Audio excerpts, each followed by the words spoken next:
A profound and unsettling question has echoed through the corridors of history, one that challenges centuries of doctrine.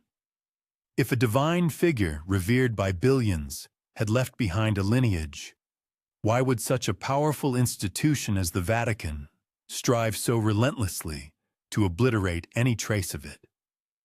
It is a mystery that beckons, drawing the curious into a narrative far grander and more intricate than commonly understood.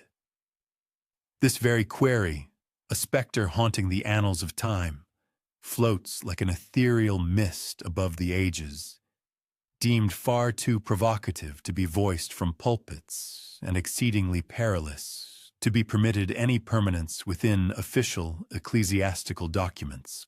Yet, despite the concerted efforts to suppress it, the question endures, refusing to be silenced by the march of centuries or the weight of dogma. Its presence, though unofficial, can be discerned, a faint echo traversing the pages of forgotten manuscripts, embedded within cryptic carvings, and preserved in the hushed, whispered traditions meticulously passed down through successive generations. Conversely, the established church has, without wavering, consistently proclaimed Christ as the eternal Son of God, a singular, wholly divine entity, utterly devoid of any earthly progeny. This unwavering belief, meticulously cultivated and fiercely guarded, constitutes the very cornerstone of the Church's immense authority, serving as the immutable bedrock upon which the entire edifice of its power has been meticulously constructed. From the succession of popes and the pronouncements of countless councils to the awe-inspiring grandeur of its cathedrals. The ramifications of such a revelation are staggering, for if Christ had indeed fathered children, if a vibrant bloodline had persisted through the ages, then the vast spiritual and temporal power would not, could not, reside exclusively within the hallowed confines of Rome. Instead, that authority would pulse vibrantly through living veins, an undeniable legacy of flesh and blood, a birthright that no ecclesiastical decree, however absolute, could ever hope to extinguish or annul. Consider then, for a fleeting moment, the profound and revolutionary implications such a reality would unleash upon the world. A Christ survived by heirs would inevitably give rise to powerful dynasties, families who could assert an unassailable claim to both spiritual and political dominion, not through the conventional channel of papal blessing or institutional appointment, but through the irrefutable inherent right of birth. Their legitimacy would stem directly from a divine lineage, bypassing the established hierarchy entirely. In such a scenario, the Church would be irrevocably stripped of its cherished role as the singular custodian of divine authority. It would be confronted by formidable rivals, perhaps even by individuals or families who, by virtue of their sacred ancestry, could legitimately claim a superior spiritual standing, walking among humanity with a lineage that transcended any earthly institution. And so, the narrative circles back to that haunting, persistent question, the one that refuses to fade into the shadows. If indeed such a potent bloodline had genuinely come into being, would not the monolithic institution of the Church have deployed every conceivable resource within its formidable arsenal to conceal its existence, to ruthlessly silence its proponents, and to enter it irrevocably beneath the accumulated weight of centuries of doctrine and historical obfuscation? The very trajectory of history, upon closer examination, offers compelling reasons to contemplate this chilling possibility. From the tumultuous earliest councils, where numerous alternative gospels and narratives were decisively rejected and cast into obscurity, to the brutal, relentless inquisitions that systematically crushed and punished even the faintest whispers of heresy. The Vatican has demonstrably waged war not merely against perceived sin, but with even greater ferocity against narratives, stories that posed an existential threat to its meticulously constructed monopoly on divine truth. These were accounts that dared to portray a Christ who was not solely ethereal spirit, but also a flesh and blood Father, whose profound teachings and sacred legacy might have persisted not merely through spoken words or written scripture, but through the enduring, undeniable presence of his own children. And it is precisely at this juncture that a profound and unsettling paradox emerges into stark relief. For it is often observed that the more vehemently and relentlessly a particular truth or possibility is denied, the more insistently its spectral shadow begins to loom in the collective consciousness, compelling observers to question the very nature of such fervent opposition.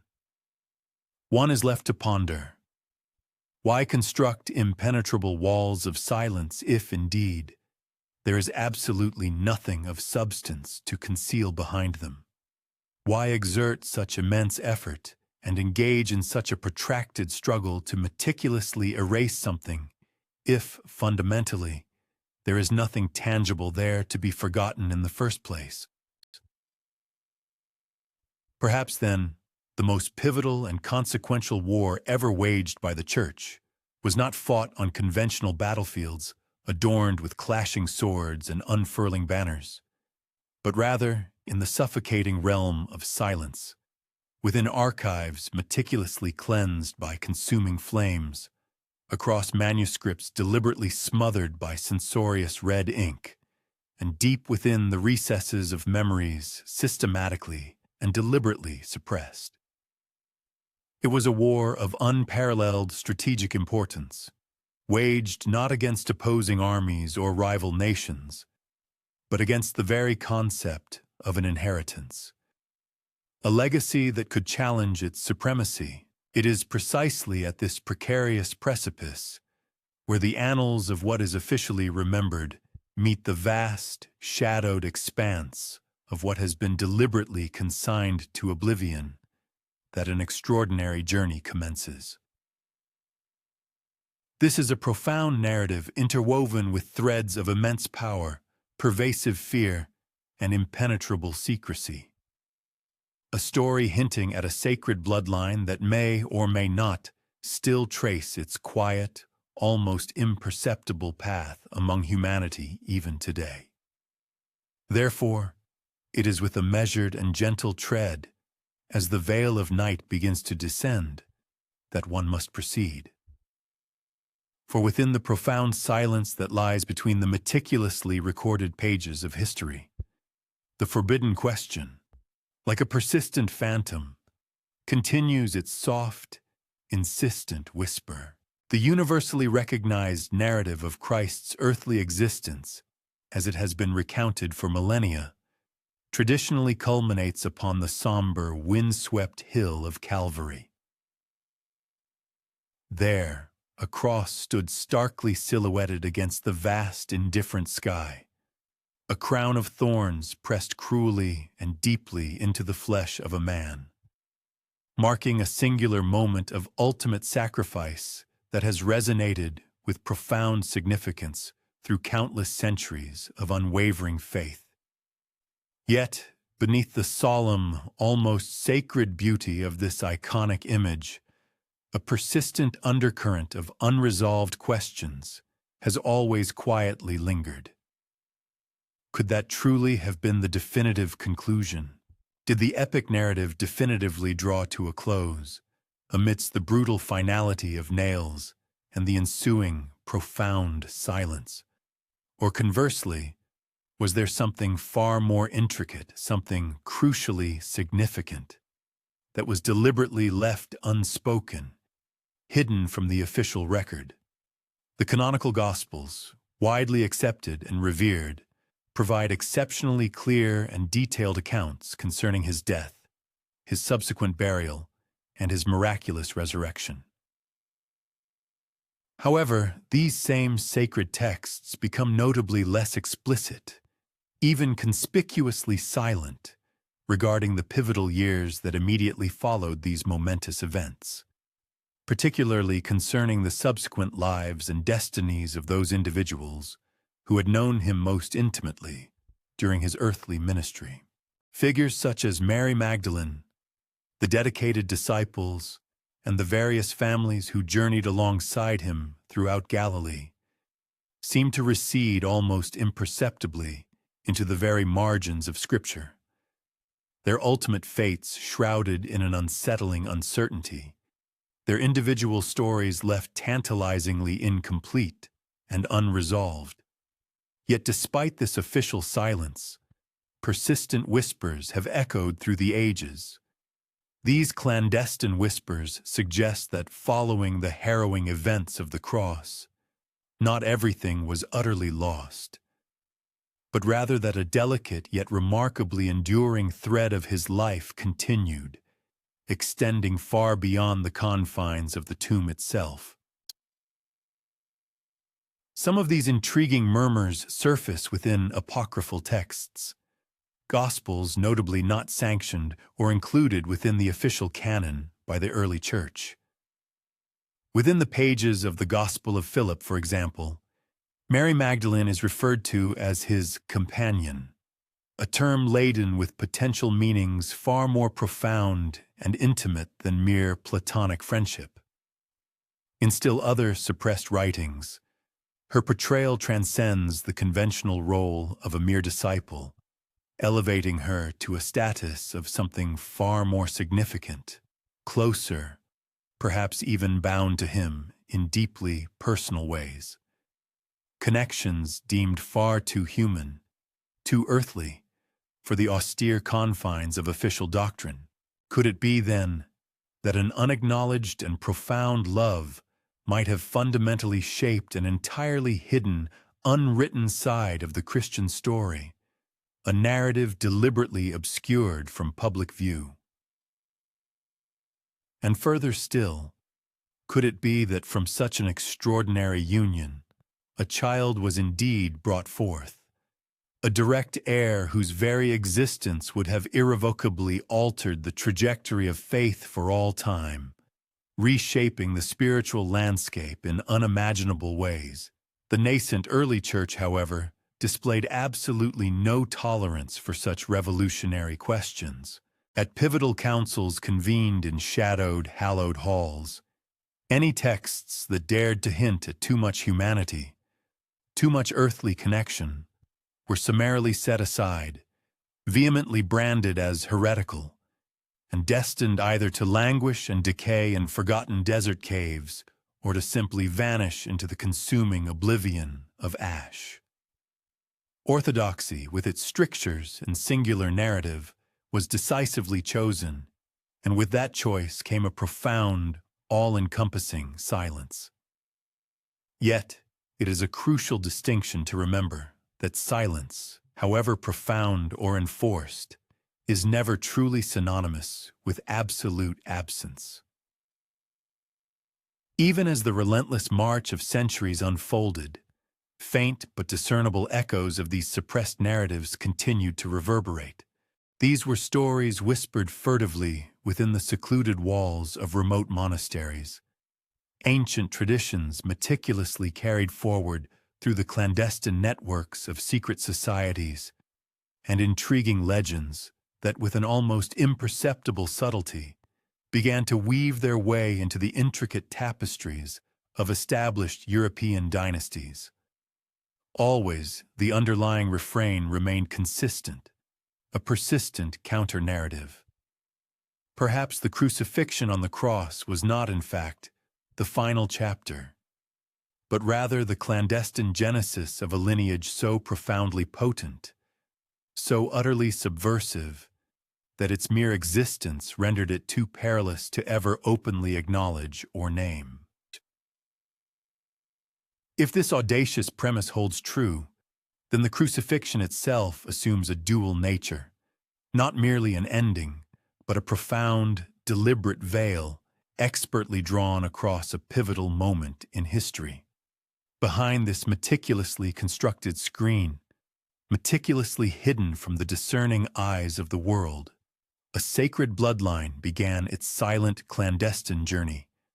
The very flesh of Christ, a potent seed of ancient prophecy, a living, breathing legacy. And if such an extraordinary legacy genuinely existed, then the Vatican's millennia-long, relentless war against collective memory and alternative narratives begins to acquire an unnervingly chilling, yet perfectly logical, coherence. Indeed, the brutal act of the cross may have effectively silenced the man himself, but the indelible echoes of his life, particularly if they included a living lineage, proved far more resilient and could not be so readily or completely erased from the fabric of human history.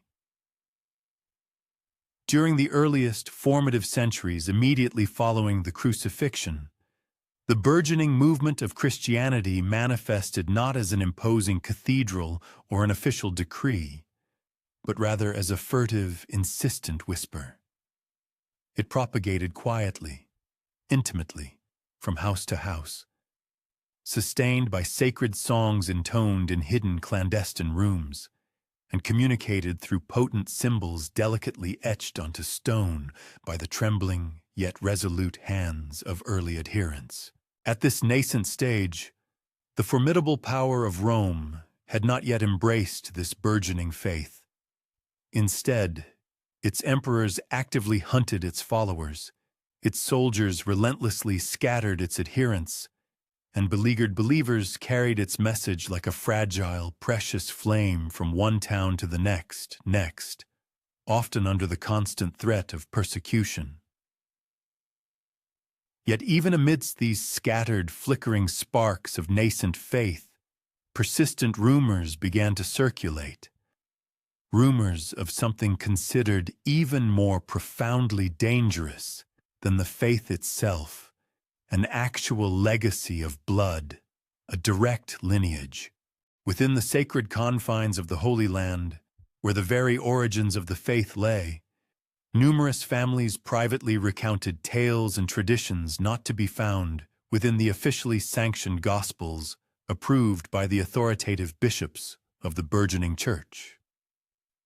These were compelling narratives that spoke of Mary Magdalene embarking on journeys in profound secrecy, of children being born under the ever-present, watchful, and deeply menacing shadow of Rome's imperial eye, accounts that boldly spoke of flesh and blood, not merely spirit, continuing the sacred lineage that had its genesis in the verdant region of Galilee.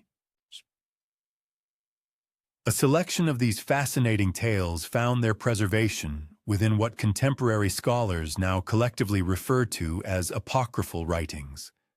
Notable examples include the Gospel of Thomas, the Gospel of Mary, and the Gospel of Philip.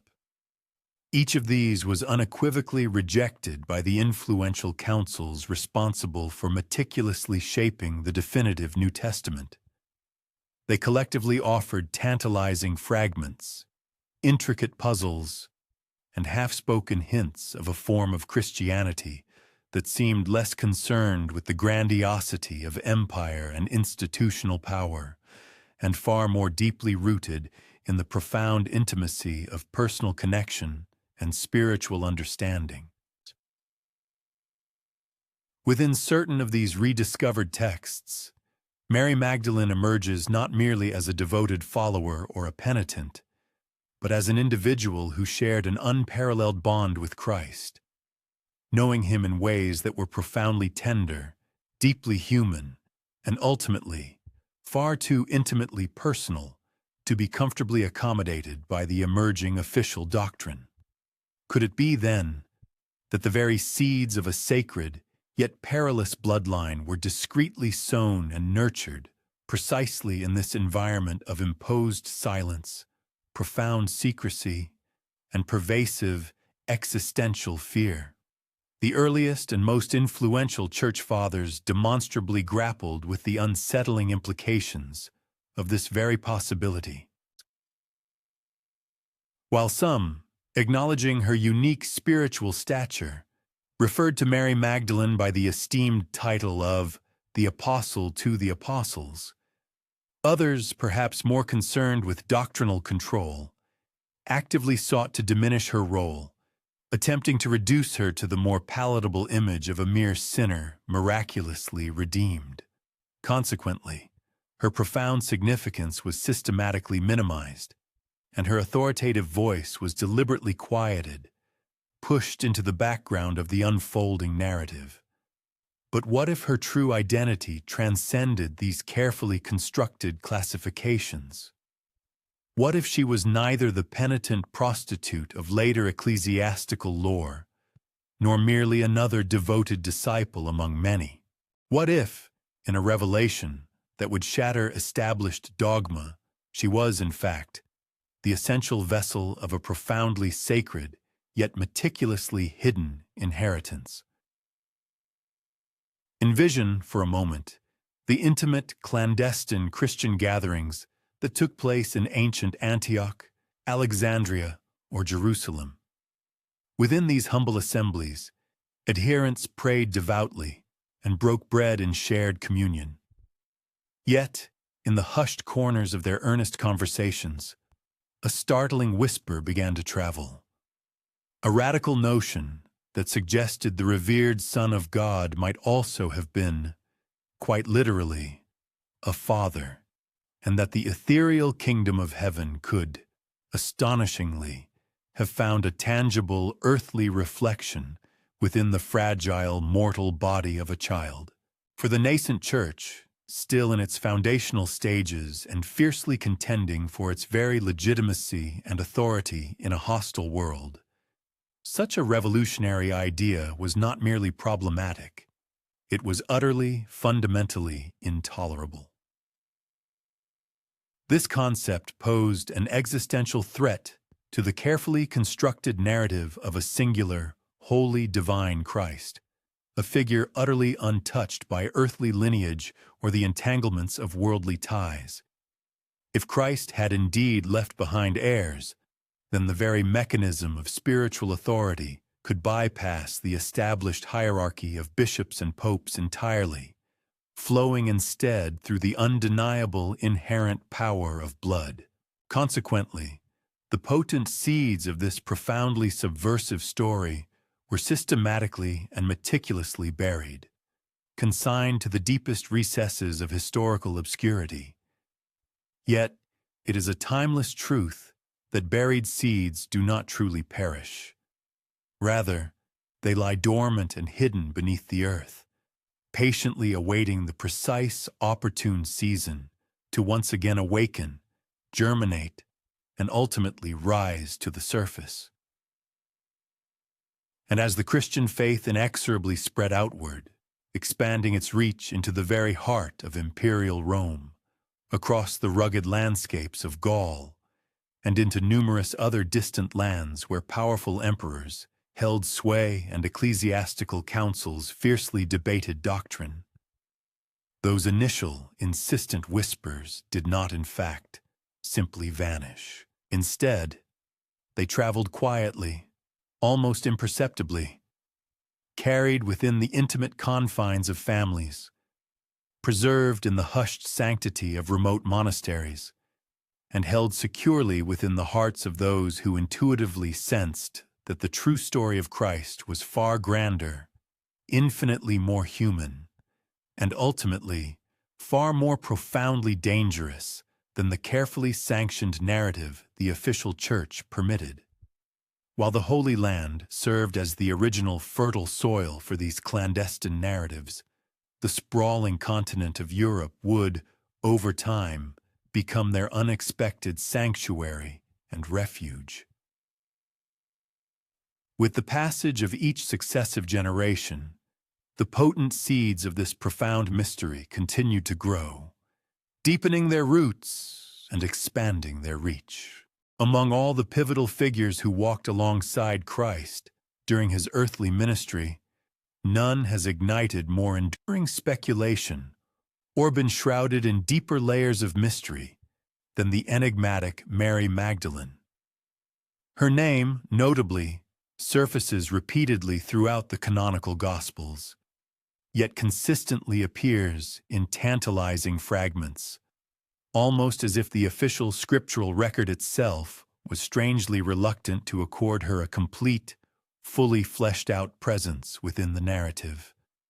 She stands steadfastly at the foot of the crucifixion, a beacon of loyalty when the majority of male disciples had fled in fear. She is present at the tomb, holding the singular distinction of being the first mortal witness to the resurrected Christ.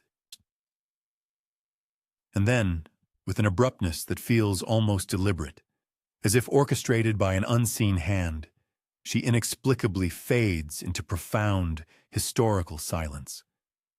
However, it is often in the very depths of silence that the most profound truths can be found. For centuries, the ecclesiastical establishment meticulously recast her image, subtly shifting her designated role within the Christian narrative, much like elusive shadows dancing upon a wall. To some, she was conveniently portrayed as a penitent sinner, a cautionary tale of redemption. To others, she was elevated to the status of a devoted, albeit conventional follower. Yet, within the pages of suppressed and rediscovered texts, such as the compelling Gospel of Mary, her authentic voice rises with undeniable authority, engaging in profound teaching, spirited argumentation, and even, remarkably, directly correcting the male apostles.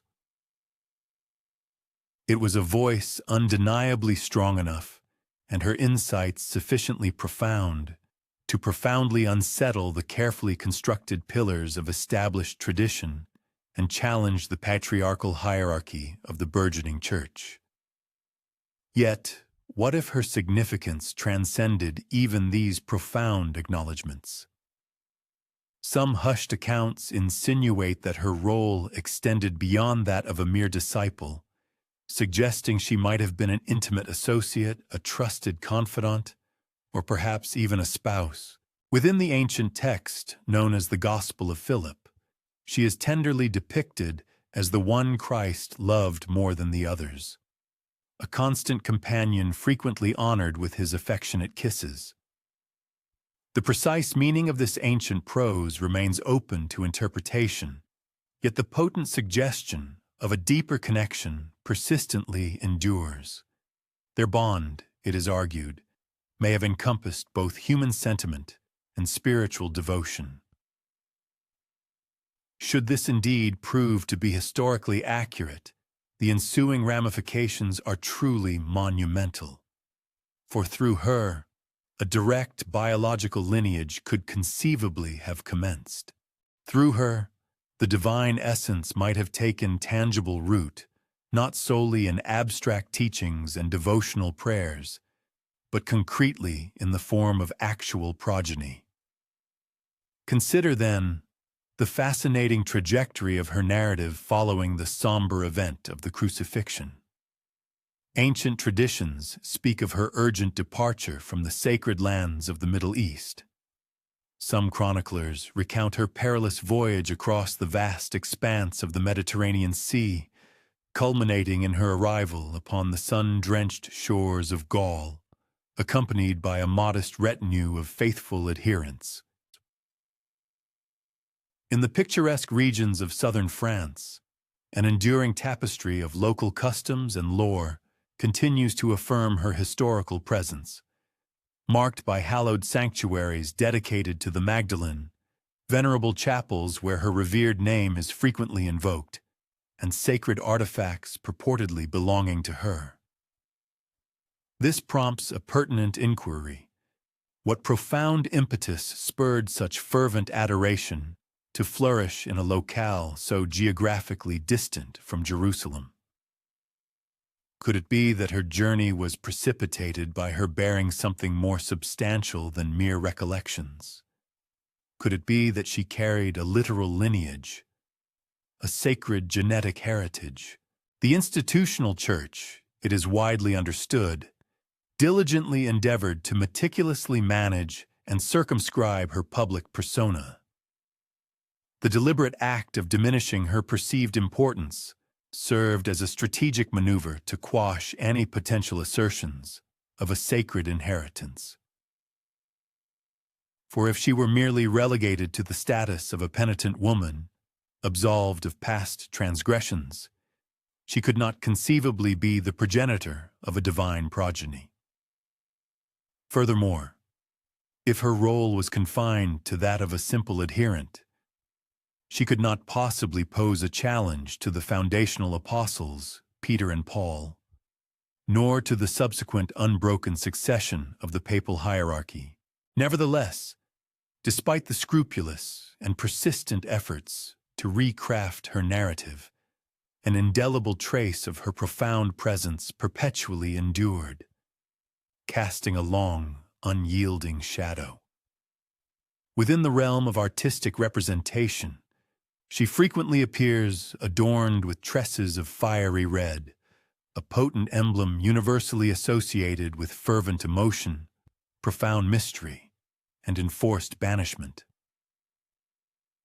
Within the solemn confines of grand cathedrals, her spectral presence continues to subtly permeate the periphery, never occupying the focal point, yet paradoxically never entirely expunged from the collective consciousness. Moreover, in the hushed currents of oral traditions passed down through generations, her memory persists as someone far more significant and multifaceted than the officially sanctioned ecclesiastical narratives permitted. This leads to a compelling conjecture. Could it be that the institutional church harbored a profound apprehension concerning her very being? Might the enforced quietude surrounding her conceal the most profoundly prohibited revelation imaginable, the astonishing assertion that she had given birth to Christ's offspring, and that her progeny had subsequently traversed the annals of time with discreet anonymity, their very existence vehemently disavowed, yet never entirely eradicated from the tapestry of human events? Mary Magdalene's enigmatic influence casts an extensive and enduring penumbra across the vast expanse of millennia, and within that profound obscurity, a pivotal inquiry patiently resides. The fundamental question is not whether her existence held any consequence, but rather whether her significance proved to be overwhelmingly profound, perhaps dangerously so. During the epoch succeeding the crucifixion, the nascent and vulnerable spiritual current that had originated in the unassuming hamlets of Galilee burgeoned into an entity of vastly greater scale and formidable potency. Christianity, which had once endured relentless persecution, gradually ascended to become the vital core of an expansive imperial dominion. This profound metamorphosis inevitably engendered a novel imperative, extending beyond mere proselytization to encompass the rigorous exercise of dominion and governance. The venerable city of Rome stood as the undisputed nexus of this monumental transition. By the historical juncture when Emperor Constantine formally adopted the Christian emblem, the faith had irrevocably transitioned from one characterized by clandestine assemblies to a religion defined by imposing basilicas and an established hierarchy of bishops. The era of fervent, hushed supplications uttered in the dim recesses of private dwellings gave way to the resonant choruses of ecclesiastical ensembles reverberating through opulent, marble-clad edifices. What had commenced as a simple narrative concerning humble fishermen, pastoral shepherds, and itinerant evangelists evolved into a formidable institution governed by imperial rulers and consecrated clerics. Yet, concomitant with this expansive proliferation, a distinct peril emerged. dissenting narratives and rival perspectives continued to subtly persist. These were the voices that retained alternative accounts of Christ's life and teachings, voices that recounted the existence of sacred texts deliberately excluded from the canonical collection. Most significantly, these were the voices that softly murmured about a potential bloodline, a concept utterly anathema and irreconcilable with the burgeoning Church's foundational tenets. One must endeavor to conceptualize the profound quandary such a scenario would present. If the Christ figure had indeed left behind direct descendants, then the ecclesiastical authority centered in Rome would be utterly unable to assert exclusive dominion.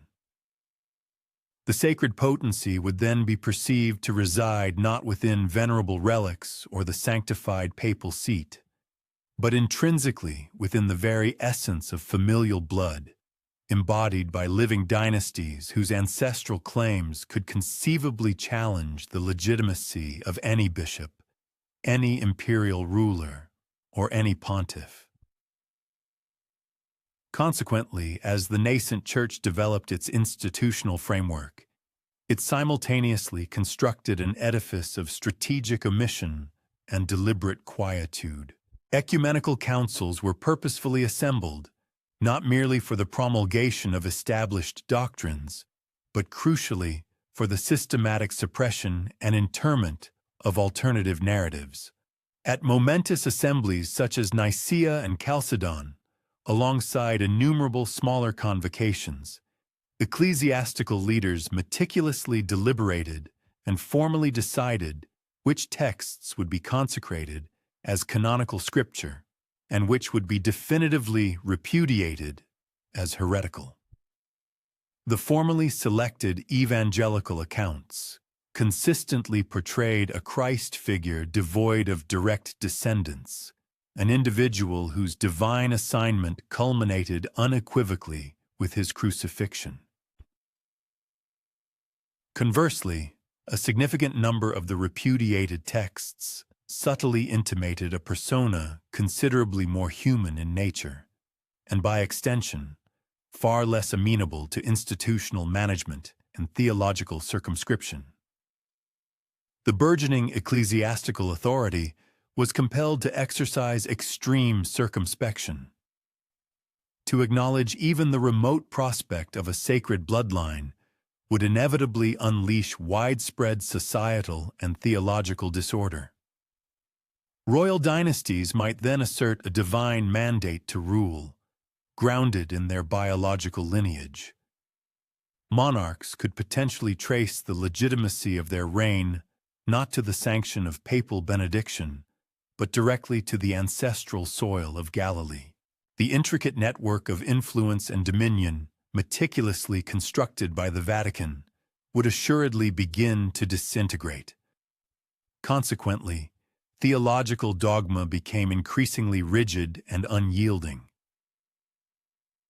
Christ was solemnly proclaimed as utterly divine, eternally existent, and entirely unblemished by terrestrial attachments. Mary Magdalene, in turn, was systematically demoted, her significance curtailed, and she was relegated to the prescribed role of a remorseful transgressor. Any intimation of matrimony, of progeny, or of familial perpetuation was unequivocally denounced as heterodoxy. Nevertheless, heterodox beliefs possess an inherent tenacity for persistence. Families residing in Gaul continued to transmit oral traditions that defiantly contravened the pronouncements emanating from Rome. Ascetic monks sequestered in remote desert caverns meticulously concealed ancient scrolls that presented divergent accounts. Thus, in the clandestine recesses of history, alternative interpretations of Christ's enduring legacy persisted, maintaining a muted yet unbroken existence. Consequently, as the ecclesiastical structure solidified into the grand institutional framework of Christendom, it simultaneously assumed the role of a meticulous architect of silence. Each solemn council, every authoritative decree, and indeed, every act of excommunication served not merely as an unequivocal declaration of theological conviction. Rather, it functioned as a deliberate act of obliteration. This inevitably compels one to ponder if there genuinely existed no dissenting information to suppress. What then motivated such an intense and relentless campaign of historical expurgation? By the advent of the 4th century, the Christian doctrine had disseminated extensively throughout various imperial domains, yet its numerous proponents articulated their beliefs with considerable theological dissonance. A segment of adherents proclaimed Christ's inherent divinity from the moment of his nativity, while others posited his fundamental humanity, subsequently sanctified through divine grace. Some devoutly adhered to evangelical accounts that depicted a profound personal closeness with Mary Magdalene, whereas others favored narratives portraying him as a remote, ethereal figure, wholly detached from familial ties. The prominent episcopal leaders of Rome and Constantinople recognized with acute clarity that such theological fragmentation and doctrinal disarray were unsustainable. An expansive empire demanded a singular, unifying truth, a coherent statement of belief, and a universally acknowledged understanding of Christ. Consequently, ecclesiastical councils were convened, formal, august assemblies where bishops engaged in fervent discussion, spirited disputation, and ultimately cast decisive votes on the fundamental contours of salvific doctrine. Shown at the pivotal Council of Nicaea in 325 CE, under the discerning surveillance of Emperor Constantine, theological tenets were indelibly etched into immutable doctrine. Christ was solemnly proclaimed as begotten, not created, of one substance with the Father. The sacred concept of the Trinity was thus firmly established, yet the omissions within this declaration proved equally potent. There was no allusion whatsoever to potential descendants, nor any acknowledgement of those evangelical texts that subtly suggested a direct biological lineage. Those particular texts, the Gospel of Mary, the Gospel of Philip, and the Gospel of Thomas, were systematically marginalized, officially denounced as heterodox, and effectively relegated to the fringes of historical memory through concerted efforts to silence their influence. This precise methodology of doctrinal solidification and narrative suppression was reiterated over succeeding centuries at councils held in Chalcedon, in Ephesus, and within the very heart of Rome. Successive statements of faith progressively crystallized. The consistent methodology remained unwavering, precisely delineate the tenets that must be accepted as dogma, while simultaneously suppressing any narratives that must remain unspoken. The portrayal of Christ as an everlasting redemptive offering was affirmed without reservation. Conversely, the notion of Christ as a spouse or a progenitor was emphatically repudiated. This prompts a critical inquiry.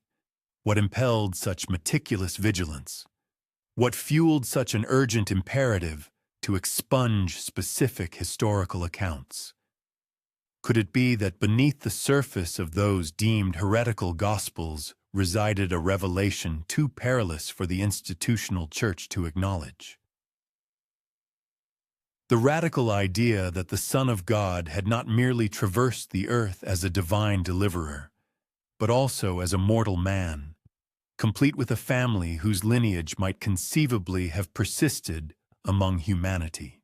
Each ecclesiastical council transcended the mere domain of theological discourse, It constituted a profound act of political maneuvering veiled beneath the solemnity of devotional practice. The unequivocal repudiation of a potential divine bloodline served as a crucial stratagem to fortify the supremacy of the papal office. The systematic elimination of rival historical accounts was essential to safeguarding entrenched power structures.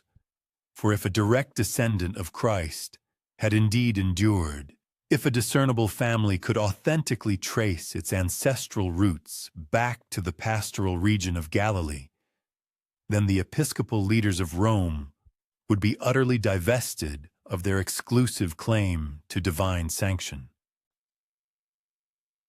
Thus, the various statements of faith were meticulously crafted, not solely as affirmations of spiritual conviction, but also as potent instruments of enforced quietude. To articulate the Nicene Creed, for instance, was to declare not merely an adherence to the divine, but concurrently an implicit acceptance of those historical aspects the ecclesiastical institution had deliberately elected to relegate to oblivion. Yet, beyond the imposing marble sanctuaries and the pronouncements of imperial edicts, subtle murmurs persisted. Generations of families transmitted unusual oral narratives. Solitary monks assiduously safeguarded clandestine ancient writings. The venerable tales of a hallowed lineage endured within the shadows, even as the ecclesiastical councils strenuously labored to obliterate them. While the formal creeds instructed the devout on matters of belief, the profound absence of certain narratives, the very silence surrounding them, articulated its own compelling account. And indeed, this deliberate quietude, perhaps, constitutes the most profoundly elucidative statement of belief. It is a historical fact that not every evangelical account secured inclusion within the sacred canon of the Bible. Indeed, a greater number of these ancient narratives were deliberately concealed rather than assiduously safeguarded. They were pejoratively labeled as apocryphal, heterodox, and inherently perilous texts, often abandoned to decay within subterranean caverns, meticulously sealed within earthen vessels, or consigned to the consuming flames ignited by the explicit directives of the ecclesiastical authorities.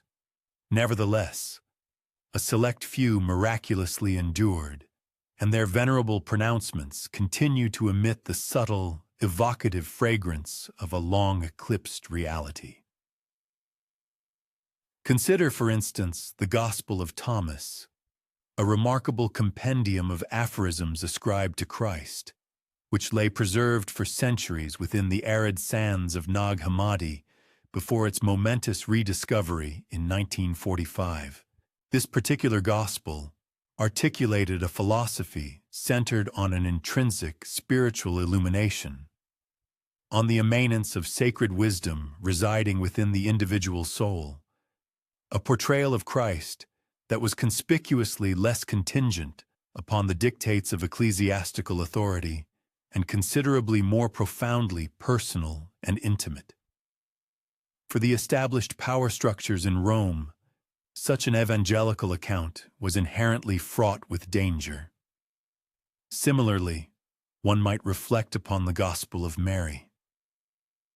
Within its pages, Mary Magdalene is depicted not as a mournful transgressor, but rather as an erudite instructor, a profound repository of esoteric understanding, and a commanding figure whose pronouncements notably disquieted the male apostles. She recounts profound spiritual insights and arcane doctrines, thereby positioning herself at the absolute core of Christ's enduring heritage. A position perhaps excessively pivotal for the preferences of those bishops who zealously strove to prioritize the prominence of Peter, Paul, and the overarching authority of Rome. And subsequently, there is the Gospel of Philip, characterized by its peculiar and deeply evocative phraseology. This text portrays Mary Magdalene as Christ's intimate companion, a designation imbued with nuanced implications of profound personal closeness, and one whose etymological underpinnings could readily suggest the status of a marital partner. It even subtly alludes to explicit expressions of affection, gestures that eloquently convey not only the depth of human attachment, but also the profound scope of a shared, sacred purpose. This leads to a compelling, overarching question. What if these particular Gospels were not dismissed merely due to their divergence in theological interpretation? What if their systematic suppression was motivated by the revelation of a narrative utterly unacceptable to the established ecclesiastical institution? The radical proposition that Christ had existed as a man intimately connected with a partner. The astounding notion that profound affection, the sacred bond of matrimony, and even the presence of offspring might have constituted integral facets of his earthly existence. The declared justification for these actions was an imperative for homogeneity, a singular Christ, a unified canon of Scripture, and an undisputed monolithic truth. However, such an insistence on uniformity frequently serves as a deceptive guise for underlying apprehension. To acknowledge the existence of varied interpretations or diverse narratives was to court the peril of doctrinal inconsistency. And to countenance such contradictions, in turn, threatened the very erosion of the Church's established spiritual dominion and its foundational authority. Consequently, numerous Gospels found themselves concealed, some in a most tangible sense, physically interred. They were tucked away within arid caverns, meticulously sealed against the relentless march of centuries, their venerable pages lying dormant, much like meticulously prepared time capsules awaiting a future unveiling. Still other sacred texts faced complete annihilation, their material forms reduced to dust, their ashes dissipating into an enforced oblivion, leaving behind only the profound echo of silence. And yet, an absolute void of memory is notoriously difficult to impose.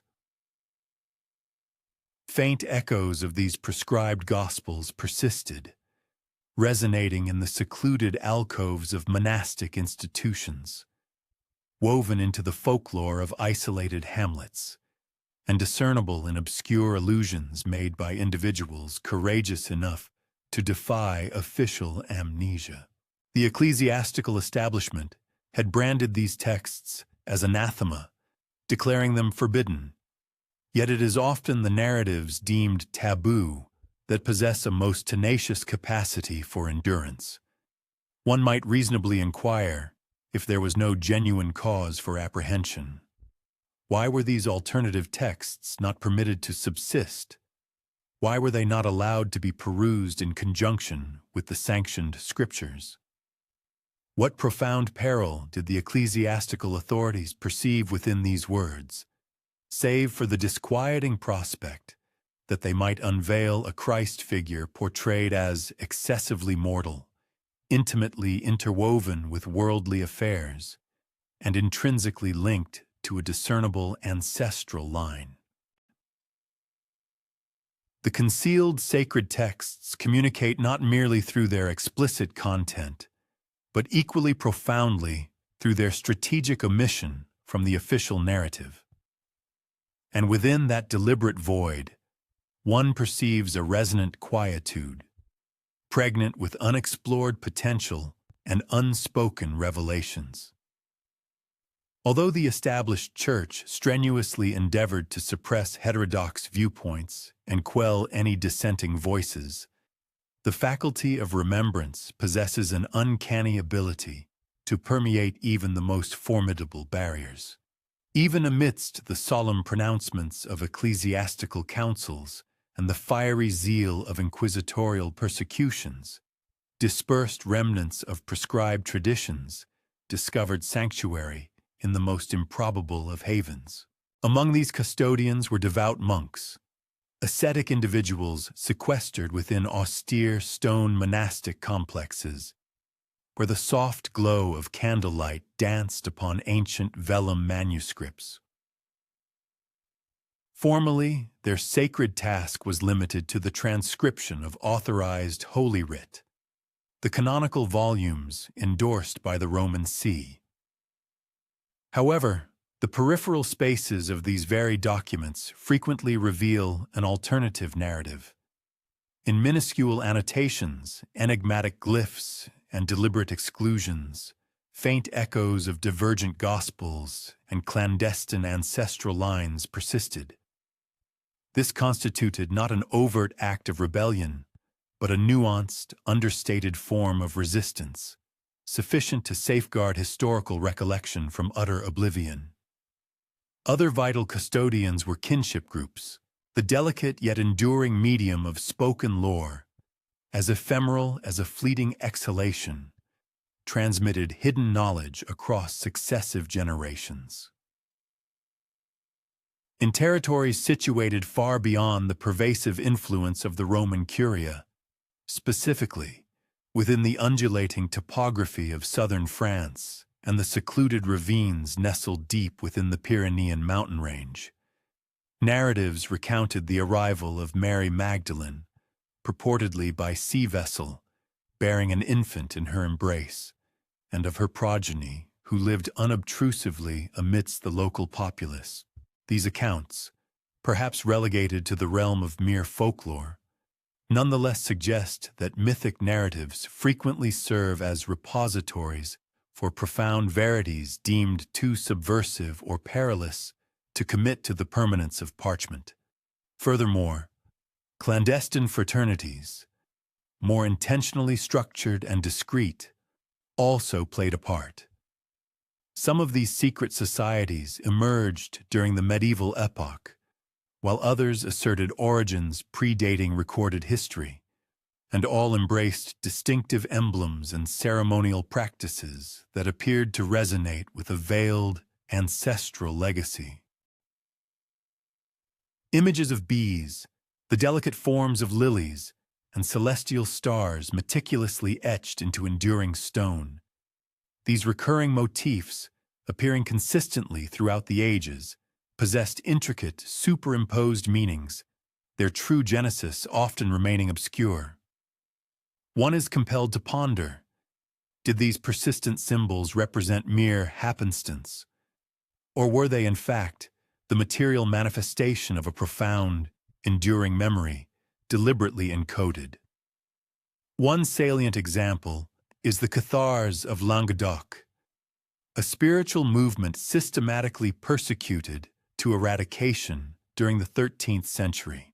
Their theological doctrines deviated dramatically from those espoused by the Roman Catholic Church, and significantly, one of the accusations leveled against them involved the alleged possession of an esoteric gospel, a text purportedly containing insights deemed too subversive or perilous for the Vatican to permit its circulation. Is it conceivable that this text alluded to a sacred ancestral lineage?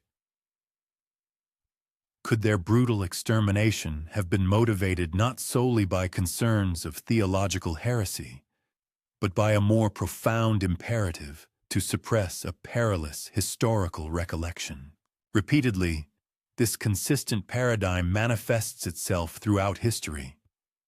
The sanctioned historical narrative asserts a singular, undisputed truth, while beneath this veneer, an alternative current flows, one that is partially obscured, partially consigned to oblivion, yet remarkably tenacious in its persistence.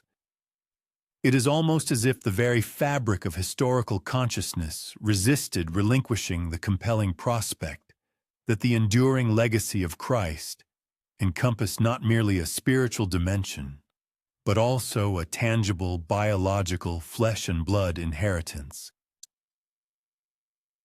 Thus, this recollection endured, not through overt acts of defiance, but within the subtle recesses of obscurity, etched into the intricate stonework of cloisters, imbued within the luminous stained glass of remote chapels, and carried by hushed oral traditions which permeated the passage of ages with the ephemeral subtlety of smoke.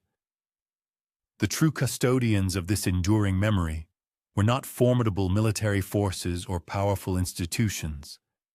Rather, they were humble scribes, unassuming peasants, and dedicated keepers of secrets, individuals who consciously opted for taciturnity rather than betrayal, for clandestine preservation rather than outright extinction of the knowledge they held. Should the recollection they diligently safeguarded have been entirely specious, one must then question why the ecclesiastical establishment pursued its eradication with such unrelenting zeal and violent intensity. It is conceivable that these custodians were not merely perpetuating chimerical notions or fanciful tales. Perhaps instead, they were diligently nurturing the faint, prescribed pulse of an ancestral lineage, a bloodline that the Vatican, for its own profound reasons, could never countenance being brought into the public sphere. Should the faint murmurs concerning a direct ancestral line from Christ indeed have endured across the centuries, in what historical or symbolic manifestations might their vestiges become apparent? Numerous researchers and theorists frequently direct attention towards the Merovingians, the distinctive long-haired monarchs who presided over early medieval Francia, a formidable dynasty whose dominion extended from the 5th to the 8th century. Their historical trajectory is characterized by periods of profound splendor, pervasive enigma, and an abrupt, almost total, effacement from the annals of power. The Merovingians stood in marked contrast to their contemporary sovereign counterparts. They comported themselves not simply as temporal monarchs, but as figures imbued with an intrinsic, almost divine sanctity. Their distinctive practice involved never severing their hair, as they firmly believed it served as a potent conduit for spiritual potency and inherent authority. They asserted possession of prophetic visions and extraordinary gifts of miraculous healing, coupled with a claim to divine prerogative that appeared to emanate not from the sanction of papal endorsement, but rather from an origin far more primordial, more inherently ingrained within their very essence. Their heraldic emblems were notably enigmatic, depictions of bees meticulously carved into stone, the graceful forms of lilies intricately woven into their regal banners, and celestial stars precisely etched into their official seals. For certain observers, these constituted nothing more than conventional insignia of temporal authority. Yet for a discerning few, they served as profound symbolic indicators, resonant echoes of a far more ancient patrimony, an ancestral lineage that extended its roots beyond the confines of Rome, beyond the historical boundaries of Israel, potentially reaching back to Galilee itself. The ecclesiastical hierarchy initially extended a degree of forbearance towards the Merovingians for a period.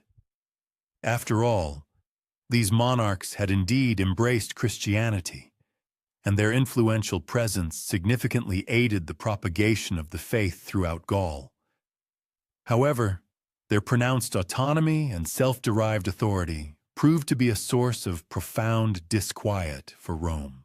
They demonstrated an unwillingness to fully subjugate themselves to the dictates of Rome, nor did they depend upon pontifical endorsement as the sole arbiter of their regal legitimacy. Instead, they asserted their sovereignty through an inherent right of lineage and the profound significance attributed to their ancestral bloodline possessed sufficient gravitas to deeply perturb the ecclesiastical leadership. Then, the figure of Dagobert II emerged, the final truly independent monarch of his venerable lineage. In the fateful year 679, he met a violent and untimely end, falling victim to assassination. Historical records vary regarding the precise instrument of his demise, with some chroniclers citing a spear, while others indicate a knife. However, what remains undeniably evident is that his passing was abrupt, fraught with suspicion, and remarkably opportune for certain powerful factions. It proved exceedingly advantageous for the ascendant Carolingian family, who, with the explicit sanction and blessing of the papacy, swiftly supplanted the Merovingian dynasty. It was equally propitious for the Roman See, which was thereby relieved of the vexing necessity of contending with monarchs who asserted their authority from a wellspring perceived to be entirely independent of ecclesiastical control. Even more profoundly perplexing was the sequence of events that unfolded subsequent to his assassination. The Merovingian ancestral line was not merely divested of its regal power, it was systematically expunged from historical visibility. Historical annals abruptly ceased their mention of the dynasty. Their sepulchres mysteriously vanished from view. Their once prominent names faded into profound anonymity. Most strikingly, Dagobert's rightful heir, his son who legitimately stood to inherit the throne, disappeared from the historical record as completely as if his existence had been utterly chimerical. What rationale could possibly account for such a meticulous and comprehensive obliteration? Had the Merovingians been nothing more than an anachronistic ruling class whose time had simply passed, why would their historical remembrance not have been permitted to persist? What imperative demanded their absolute interment from public consciousness so thoroughly? Unless naturally, one considers the profound implication that an inherent characteristic within their ancestral lineage necessitated absolute suppression and secrecy. Ancient lore subtly intimates that the Merovingian monarchs asserted a lineage stemming not merely from venerable ancient royalty, but directly from Christ himself via Mary Magdalene and through a child purportedly transported westward following the crucifixion, a notion that may strike one as profoundly improbable, perhaps even fantastical. Yet, the sheer intensity and ruthlessness with which their historical memory was expunged strongly implies that something far more significant than mere political maneuvering was fundamentally at issue. The enigmatic Merovingian conundrum persists, casting a prolonged, spectral shadow across the panorama of European history.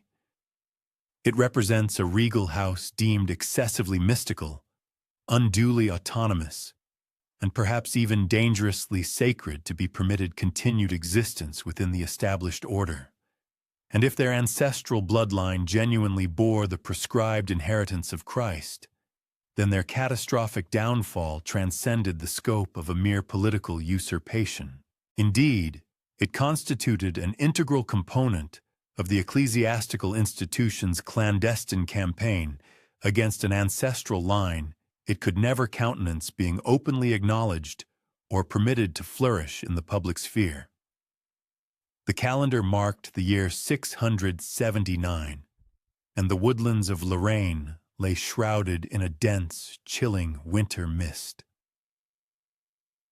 It was within this evocative landscape, situated at the confluence of imperial dominion and ancient legend, that the final legitimate Merovingian sovereign, Dagobert II, tragically encountered his destiny. His historical narrative unfolds not as the serene demise of a reigning monarch, but rather as the meticulously orchestrated suppression of an entire ancestral lineage. Dagobert was by no means a conventional sovereign. In stark contrast to the pliant, titular monarchs often manipulated by influential court advisors, and ecclesiastical prelates.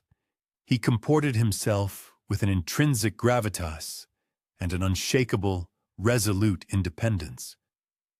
As a mere child, he had been forcibly exiled, secreted away within a secluded Irish monastery, only to subsequently emerge and reclaim his rightful sovereign seat. His subsequent rule, though tragically truncated, was notably characterized by its defiant stance and perpetually accompanied by subtle murmurs suggesting that his ancestral line bore a significance transcending mere royal legitimacy, hinting at an inheritance far more ancient, perhaps even divinely sacred. And then arrived the fateful day of his demise. Certain historical accounts assert he was fatally impaled by a spear during a hunting expedition, while alternative narratives posit an orchestrated ambush, a meticulously planned assassination cunningly masked as a fortuitous accident. What remains irrefutable, however, is that the slaying was executed with swiftness, decisiveness, and proved profoundly advantageous from a political standpoint. One must inquire who precisely stood to benefit most from this regicide. The Carolingians, an ascendant house comprising ambitious mayors of the palace, had positioned themselves strategically, poised to seize power. They had assiduously cultivated the favor of the papacy, pledging unwavering fealty to Rome in return for official ecclesiastical recognition of their burgeoning authority. With Dagobert's elimination, their trajectory to supreme power was unequivocally cleared.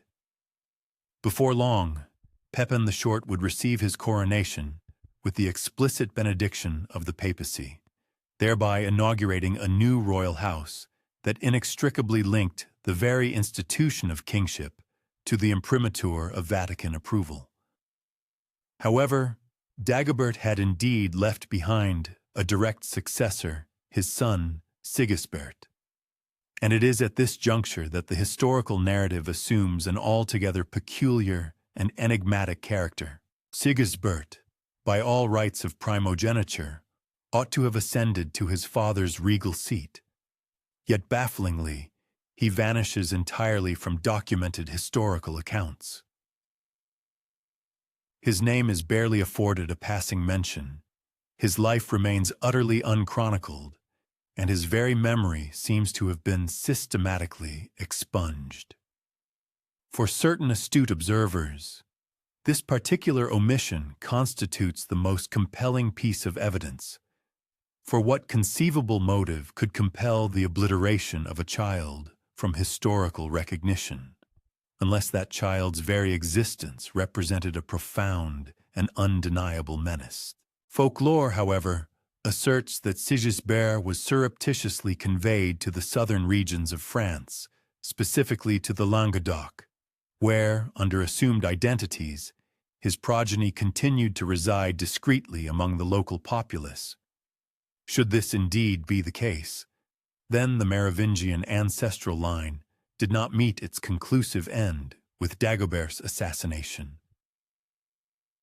Instead, it receded into the shadows, meticulously preserved in absolute secrecy, shielded from the vigilant gaze of the ecclesiastical power that had so assiduously conspired to extinguish its very existence. This particular obliteration of historical record speaks volumes, offering a potent commentary on the nature of power and memory. Political adversaries, in the usual course of history, are vanquished and subsequently remembered, their defeats serving as lessons or warnings. They are rarely consigned to utter oblivion. Yet concerning the monarch Dagobert and his progeny, we encounter an intentional imposition of silence, as if the very chroniclers responsible for recording the past were explicitly instructed to avert their gaze, to omit any mention of their lives or reigns. This act of omission suggests a powerful, unseen directive. It is as if this deliberate silencing represented yet another triumph in what some theorize was the Vatican's clandestine campaign, a long-standing, unspoken conflict waged against any perceived lineage or direct descendants of Christ, particularly those linked to Mary Magdalene. However, any victory constructed upon the strategic imposition of silence, upon the deliberate suppression of truth, can never be considered truly absolute or entirely successful in the long term. Despite official attempts at obliteration, in the remote and often overlooked hamlets scattered across southern France, persistent narratives continued to circulate. These accounts spoke of a royal infant miraculously saved from peril, of an ancient and hallowed bloodline discreetly interweaving itself among the common populace. Although frequently dismissed as mere local legends or quaint folklore, these tales inherently possessed a disquieting potential for factual accuracy, hinting at a reality far removed from sanctioned history. Consequently, the demise of Dagobert represented far more than the simple overthrow of a monarch.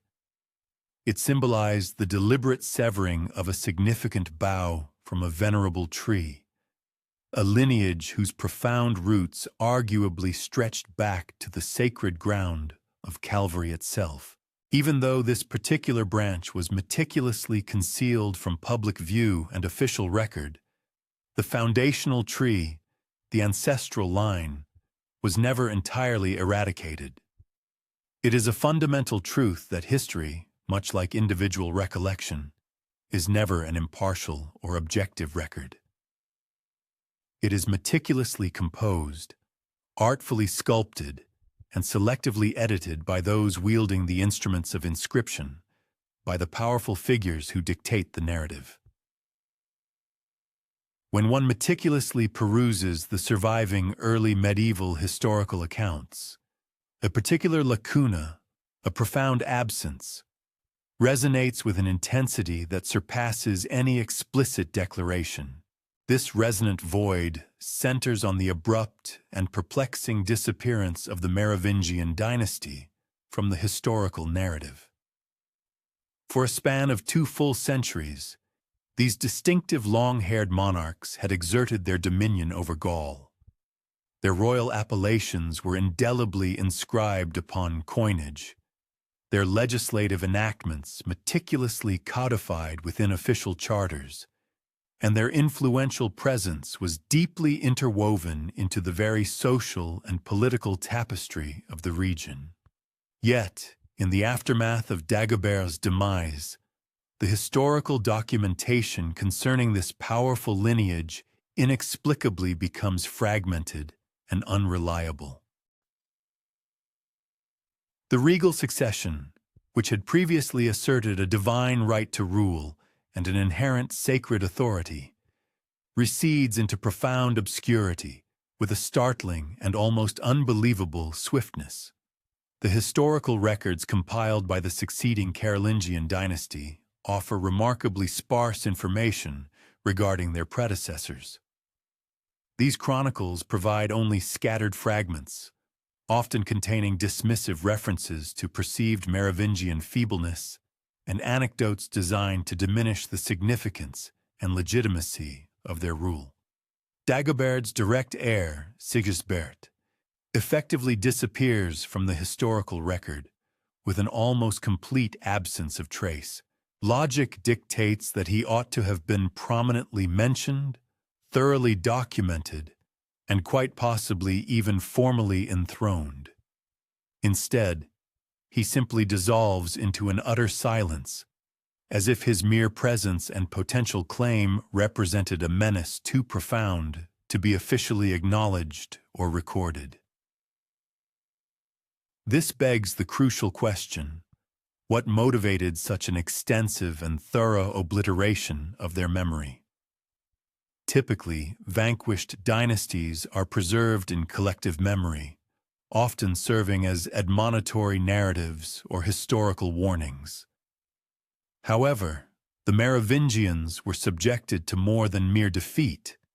They were systematically expunged from historical consciousness. Their burial sites were allowed to fall into disrepair. Their lineage was deliberately overlooked, and even their distinctive emblems, the industrious bees, the elegant lilies, the celestial stars, gradually receded from all official usage, persisting only in fragmented popular traditions and in obscure, partially remembered architectural carvings. Certain historians posit that this phenomenon was primarily a matter of political pragmatism. The ascending Carolingian dynasty, in its urgent quest for legitimacy and established authority, found it strategically imperative to diminish the historical significance and perceived power of their predecessors. Nevertheless, the sheer thoroughness and systematic nature of this historical expurgation imply a motivation far exceeding simple political convenience.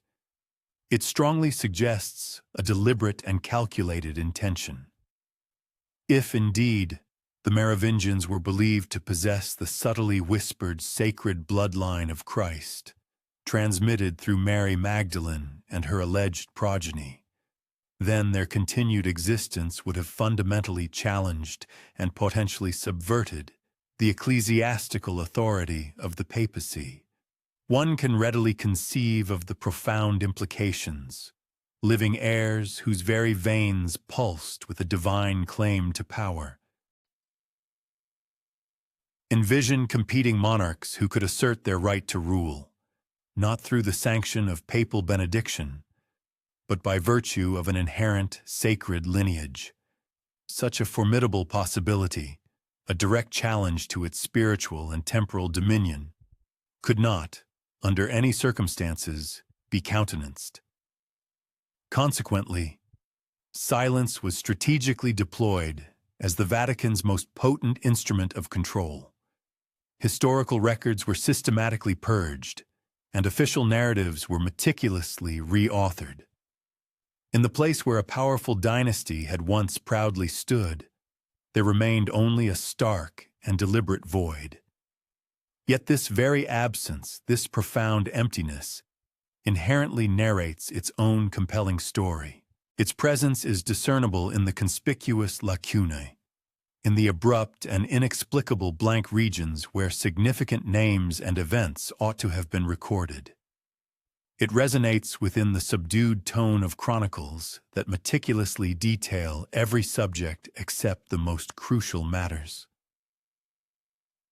It is palpable in the enduring persistence of popular legends, even in the face of vigorous official refutation and suppression. These are enduring legends of royal children secreted away, of ancient bloodlines meticulously safeguarded, and of profound truths interred far more deeply than any physical sepulchre could ever contain. This pervasive silence is far from vacuous. It is laden with significance, deliberately imposed, and resounds with the profound weight of all that was systematically expunged. And, as every seasoned historian readily acknowledges, it is frequently within these strategic silences that the authentic narrative truly commences. With the systematic obliteration of the Merovingian presence, the geopolitical configuration of Europe underwent a significant transformation. The resultant power vacuum, created by their abrupt disappearance, was not destined to remain unfilled for an extended period. Into this carefully constructed void stepped the Carolingians, an emergent dynasty whose profound and enduring alliance with the Vatican would fundamentally alter the trajectory of Western Christendom. The Carolingians, notably, did not derive their authority from ancient, hallowed legends or mystical origins. They were instead pragmatic individuals, adept administrators of royal courts, and astute wielders of tangible political influence rather than enigmatic mystique. Prominent among them were figures such as Pippin of Herstal, the formidable Charles Martel, and Pepin the Short, all renowned for their strategic acumen and formidable exercise of power. Crucially, their inherent strength did not originate from a revered bloodline, but rather from strategic alliances. They meticulously forged a strong connection with the Roman See, and in reciprocating, Rome bestowed its divine sanction upon their rise to prominence. The papacy, at this historical juncture, found itself beleaguered by numerous adversaries. The Lombards exerted relentless pressure from within Italy, while various pagan tribes posed a constant threat along the expansive frontiers. Simultaneously, rival emperors fiercely vied for control over the geopolitical heart of Europe. In such precarious circumstances, a dynasty demonstrating unwavering loyalty to Rome held far greater strategic value than one whose authority was merely rooted in ancient legend. Consequently, when Pepin the Short orchestrated the deposition of the final Merovingian figurehead king, the Pope himself explicitly endorsed this momentous action. A truly remarkable historical event then unfolded. In the year 754, Pope Stephen II formally anointed Pepin in a solemn and sacred ceremony. This groundbreaking event marked the very first instance of a pontiff personally bestowing a royal crown upon a monarch, thereby establishing a profound precedent that would reverberate throughout subsequent centuries. Henceforth, the legitimacy of royal authority no longer exclusively originated from hereditary bloodlines. Instead, it conspicuously derived from the explicit benediction of the papacy. The Vatican had, through this decisive action, effectively guaranteed that its influence would perpetually direct the course of royal power. Yet, a fundamental question remains. What rendered this particular assertion of authority so critically important? It is plausible that this urgency stemmed from the lingering memory of the Merovingians. If hushed rumors of their sacred lineage continued to circulate, then the Church inherently required a dynasty it could unequivocally manage, one whose authority was intrinsically linked to and entirely dependent upon papal endorsement. The Carolingians proved to be ideally suited for this specific function. Their regal authority was not bequeathed by ancient lore, but was instead directly bestowed by Rome itself. This profound transformation transcended mere political maneuvering. It was fundamentally symbolic. Through the sacred anointing of Pepin, the Vatican unequivocally proclaimed to the entire world, "It is we who determine kingship, and it is we who impart divine authority." Hereditary bloodlines, regardless of their enigmatic nature, were now relegated to a secondary status. The authentic seat of power was now unequivocally Rome. And yet, beneath the ostentatious splendor of royal coronations and the elaborate pageantry of ecclesiastical councils, one is compelled to ponder, was the Vatican's evident zeal to elevate the Carolingians simultaneously an urgent desire to enter the Merovingians even more profoundly, to guarantee that no lingering memory of Christ's alleged heirs could ever challenge the newly established order? For if the Merovingians genuinely bore that prescribed and potentially subversive legacy, then their replacement constituted far more than a mere political maneuver.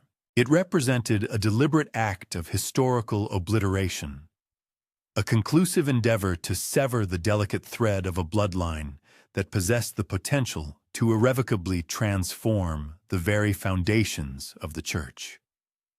The Carolingian dynasty ascended to power, Rome's influence expanded considerably, and the historical remembrance of the sacred kings of France gradually receded into the realm of legend. However, As the annals of history repeatedly demonstrate, legends possess an inherent and formidable tenacity. Even as the Merovingians gradually vanished from official historical accounts and the Carolingians basked in the pronounced favor of the papacy, subtle vestiges of the prescribed narrative persisted in realms inaccessible to written documentation. These traces were not to be found on parchment scrolls or within the decrees of ecclesiastical councils, but rather indelibly etched in enduring stone. Throughout the ancient abbeys of Burgundy, within the grand cathedrals of the Languedoc region, and in humble chapels nestled within the rugged folds of the Pyrenees Mountains, intriguing and enigmatic symbols consistently emerge. One finds intricate clusters of bees adorning carved arches, delicate lilies artfully woven into architectural capitals, and celestial stars meticulously etched into the walls of cloisters, in locations where no medieval astronomer would have had a logical imperative to depict astronomical phenomena. These recurring symbols appear time and again, as if intentionally and discreetly placed for the discerning few who possessed the knowledge to decipher their hidden meanings. The bee, in this context, was far from a mere decorative motif. For the Merovingians, it held profound significance as a sacred emblem, symbolizing concepts of renewal, resurrection, and eternal existence. Logically, when their dynasty was systematically expunged, this particular symbol ought to have disappeared alongside them. Yet it remarkably persisted, subtly concealed within architectural carvings, intricately embroidered into ecclesiastical vestments, and making appearances in various locations far removed from any official heraldic usage. One is left to ponder. Did skilled masons and devout monks deliberately safeguard this symbol as an act of remembrance, as a quiet gesture of defiance, or as a subtle intimation of a lineage that Rome ardently wished to consign to oblivion? The lily, too, blossoms with an aura of profound mystery. While it would later achieve renown as the fleur de lis, the iconic emblem of French royalty, its true origins are far more ancient, inextricably linked to notions of fertility, spiritual purity, and concealed ancestry. In various chapels, particularly those reputedly established by Mary Magdalene herself, the lily reappears with striking regularity, as if subtly impressing upon the devout that an alternative narrative, a deeper foundational root, exists beneath the meticulously constructed official account of the Church. And then there are the enigmatic stars, intricate patterns meticulously carved into ceilings, and constellations seemingly mapped with a precision that no medieval artisan could have achieved through direct observation. Some configurations clearly delineate the form of Orion, while others evoke the brilliant morning star. Was this celestial alignment merely an aesthetic embellishment, or did it, perhaps, subtly reference more ancient, profound mysteries, alluding to bloodlines whose provenance was traced not merely through the passage of temporal history, but through the very fabric of the heavens themselves? Beneath the enduring stone, a profound silence reposes, yet this very silence possesses a remarkable capacity to communicate. The precise and deliberate positioning of these symbols strongly indicates a conscious intention. They are never centrally located or overtly displayed. Instead, they occupy marginal spaces, concealed within obscure corners, or subtly etched where only the most discerning observer would eventually discover them. These are not grand proclamations, but rather subtle, enduring whispers. It is conceivable that the skilled masons responsible for these intricate carvings were privy to narratives quietly disseminated among monastic communities. Perhaps the local villagers who gathered for worship beneath these very symbols recounted tales of Mary Magdalene's arrival in France, accompanied by a child. It is therefore plausible that these symbols were not arbitrary artistic choices, but rather deliberate acts of remembrance, subtle yet significant acts of defiance against the systematic historical expurgation orchestrated by the Vatican. For while the authoritative pronouncements of the papacy possessed the power to consign manuscripts to flames and to muzzle the voices of ecclesiastical councils, they could not so readily obliterate enduring stone. And thus, these persistent whispers endured, not articulated in written words, but subtly embedded within symbols, largely overlooked by the majority, yet patiently awaiting the perceptive gaze of those willing to truly see. And when one ultimately perceives these enigmatic markings, a profound question ascends like fragrant incense. Were these simply decorative elements, or were they deliberate messages transmitted across the vast expanse of centuries? Were they merely artistic expressions, or compelling testimonies? Within the hushed arches of long-forgotten chapels, the very stones themselves appear to softly murmur, "The narrative has not vanished entirely. It is merely concealed." By the advent of the Middle Ages, the institution of the Vatican had transcended its initial ecclesiastical role, evolving into a formidable spiritual dominion whose pervasive influence extended profoundly across the continent, shaping the destinies of monarchs and entire realms alike. However, the enduring edifice of empires is seldom predicated solely upon the tenets of faith. Rather, their very foundations are meticulously constructed upon the sophisticated mechanisms of control. It was this intricate machinery of governance that Rome, with an unsettling and methodical precision, brought to a state of chilling perfection. Central to the operation of this formidable apparatus was the infamous Inquisition. Established in the 12th century, its initial mandate was to serve as an instrument for the systematic eradication of heresy.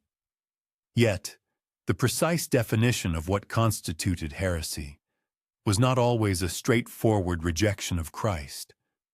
More frequently, it encompassed adherence to an alternative, unauthorized understanding of Christ. This wrong Christ was often perceived as being excessively human, perhaps too intimately associated with figures like Mary Magdalene, or most perilously, too closely linked to the controversial notion of a terrestrial lineage.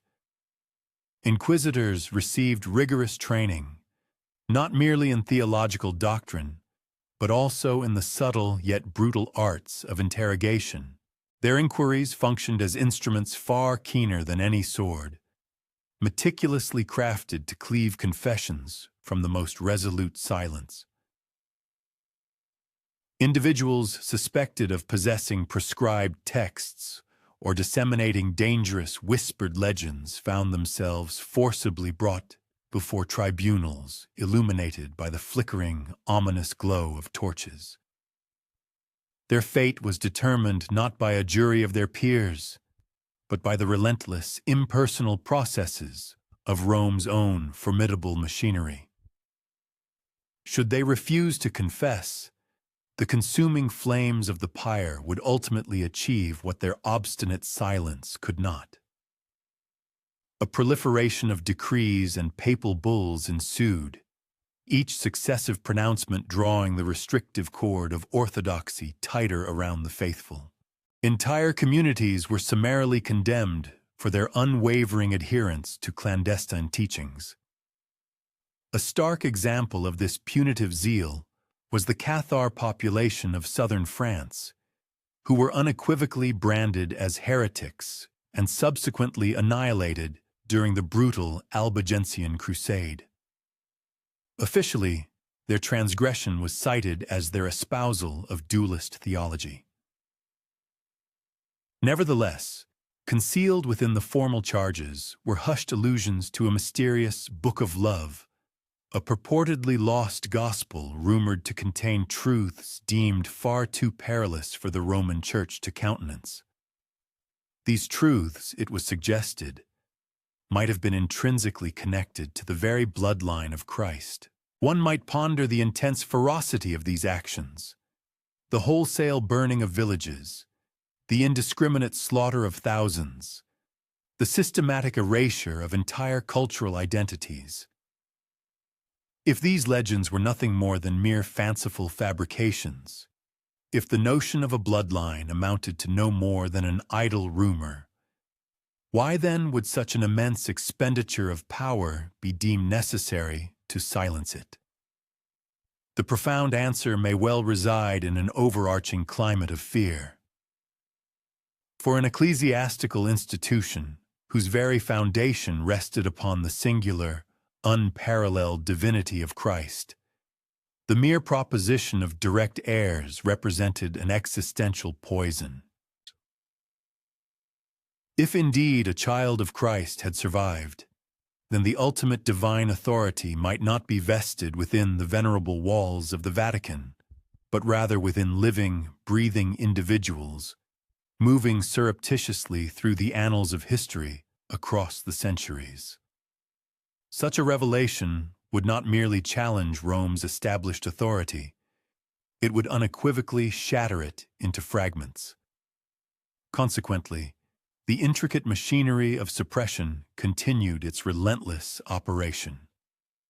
Ecumenical councils issued pronouncements, inquisitors tirelessly pursued their quarry, and historical archives underwent systematic purging. With each passing generation, new components were seamlessly integrated into this apparatus. Novel gears, additional levers, and ever tighter chains of control. The Vatican, in essence, was not solely engaged in the preservation of religious doctrine. More fundamentally, it was actively defending itself against the persistent echoes of memory. And yet, the sheer intensity and unwavering force of its opposition strongly intimate that something of genuine substance, something truly worth eradicating, may indeed have once existed. For power, in its strategic deployment, does not squander its formidable resources on mere phantoms or insubstantial shadows. Thus, the Vatican's elaborate machinery transformed into a potent weapon, directed not against conventional armies, but against the very act of remembrance itself. It was wielded against a lineage that the Church could never officially acknowledge, yet simultaneously could never entirely obliterate. And in the profound silence that was left in its wake, the unasked questions only grew in their resonating volume. History, it must be understood, is not solely comprised of that which endures. It is also, crucially, defined by that which has been irrevocably lost. And when one meticulously scrutinizes the vast archives of the Church, the monastic libraries scattered across Europe, and the countless collections of parchment and ink that once overflowed with ancient wisdom, a singular, stark truth becomes unmistakably clear.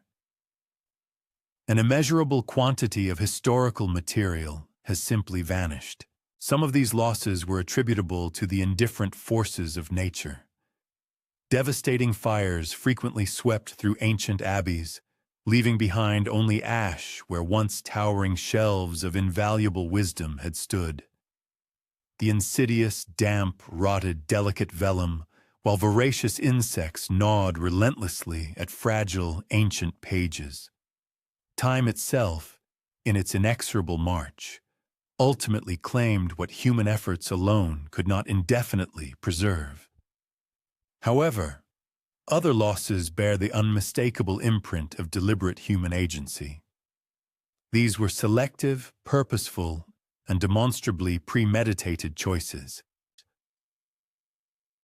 Time and again, historical records reveal instances of manuscripts explicitly ordered to be destroyed, gospels deliberately excluded by ecclesiastical councils, chronicles that brazenly contradicted the established official narrative, and writings that dared to speak too audaciously of Mary Magdalene, or even more controversially, of potential heirs. Some of these forbidden texts were publicly immolated, their flames ascending as a stark, terrifying warning to any who might harbor similar dissent.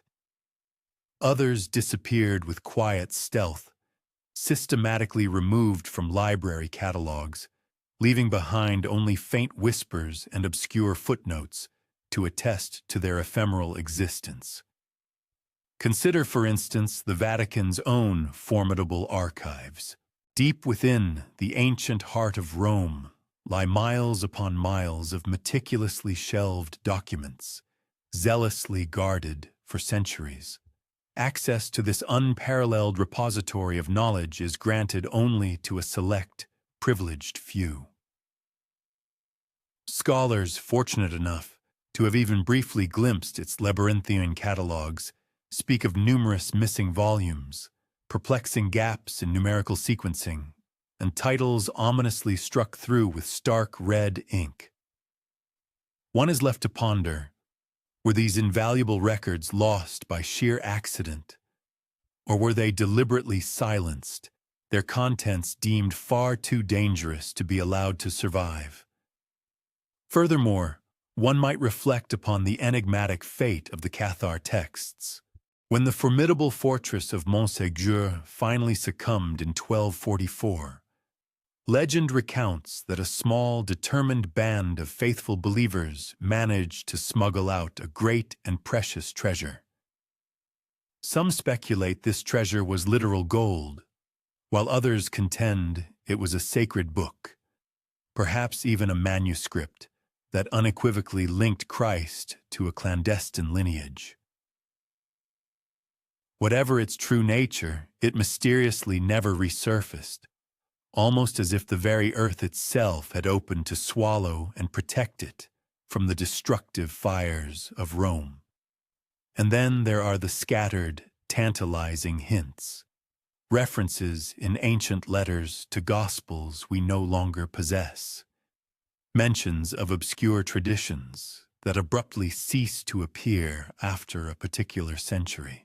The Gospel of the Hebrews, the Gospel of the Egyptians, the enigmatic Book of Love. Each of these names stands as a metaphorical doorway, deliberately bricked up, compelling us to endlessly speculate about what profound truths might lie hidden behind them. The widespread vanishing of manuscripts, while not constituting definitive proof of a bloodline, undeniably serves as compelling evidence of a profound institutional fear. Powerful institutions do not resort to burning paper unless that paper poses a tangible threat to their authority.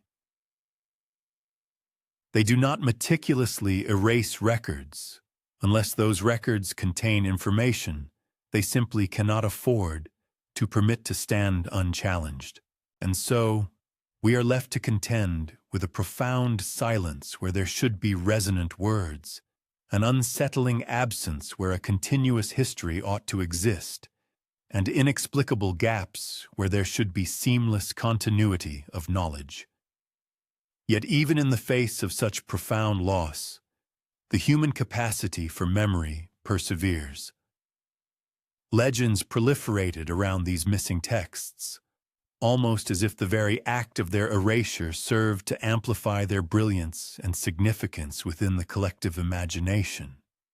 What was physically consumed by fire may be irrevocably gone, but that which was whispered and secretly shared has remarkably endured through the ages. And perhaps this is the ultimate explanation for why those manuscripts vanished in the first place. Not because they were deemed meaningless or inconsequential, but precisely because they carried far too much profound significance. For in the obscure, forgotten corners of history, the very absence of words can, paradoxically, become the most resounding and eloquent testimony of all. By the 12th century, the hushed whispers of Christ's potential hidden lineage had found new, formidable guardians, an order of warriors pledged not only to the rigors of battle, but also to an unbreakable vow of profound secrecy. They were formerly known as the Poor Fellow Soldiers of Christ and the Temple of Solomon, though history would primarily remember them by their more concise designation, the Knights Templar. Officially, their declared purpose was to serve as protectors of Christian pilgrims traversing the perilous routes to Jerusalem, and as valiant defenders of the Holy Land itself. However, beneath their iconic white mantles emblazoned with bold red crosses, enduring legends suggest they harbored a clandestine, altogether different mission. Some accounts propose that they unearthed sacred relics buried deep beneath the venerable Temple Mount. Others whisper that they discovered ancient manuscripts, long concealed within the parched desert sands.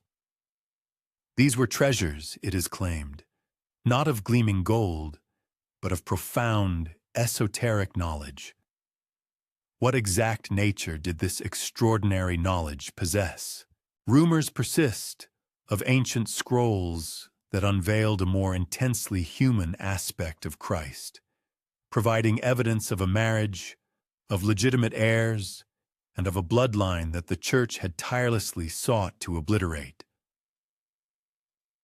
If such documents truly existed, the Templars may well have undertaken their solemn guardianship, transporting them in utmost secrecy across the breadth of Europe, meticulously concealing them within their widespread network of commanderies, stretching from the bustling heart of Paris to the distant shores of Portugal. Initially, the Vatican extended its tolerance to the Templars. They proved immensely useful, possessing vast wealth and considerable power. They were instrumental in constructing formidable fortresses, safeguarding crucial trade routes, and even financing the endeavors of various kings. However, the accumulation of such immense power inevitably breeds suspicion, and the Templars' burgeoning independence swiftly transformed into a perceived danger. They famously pledged allegiance to no earthly king, bowing only to the authority of the Pope.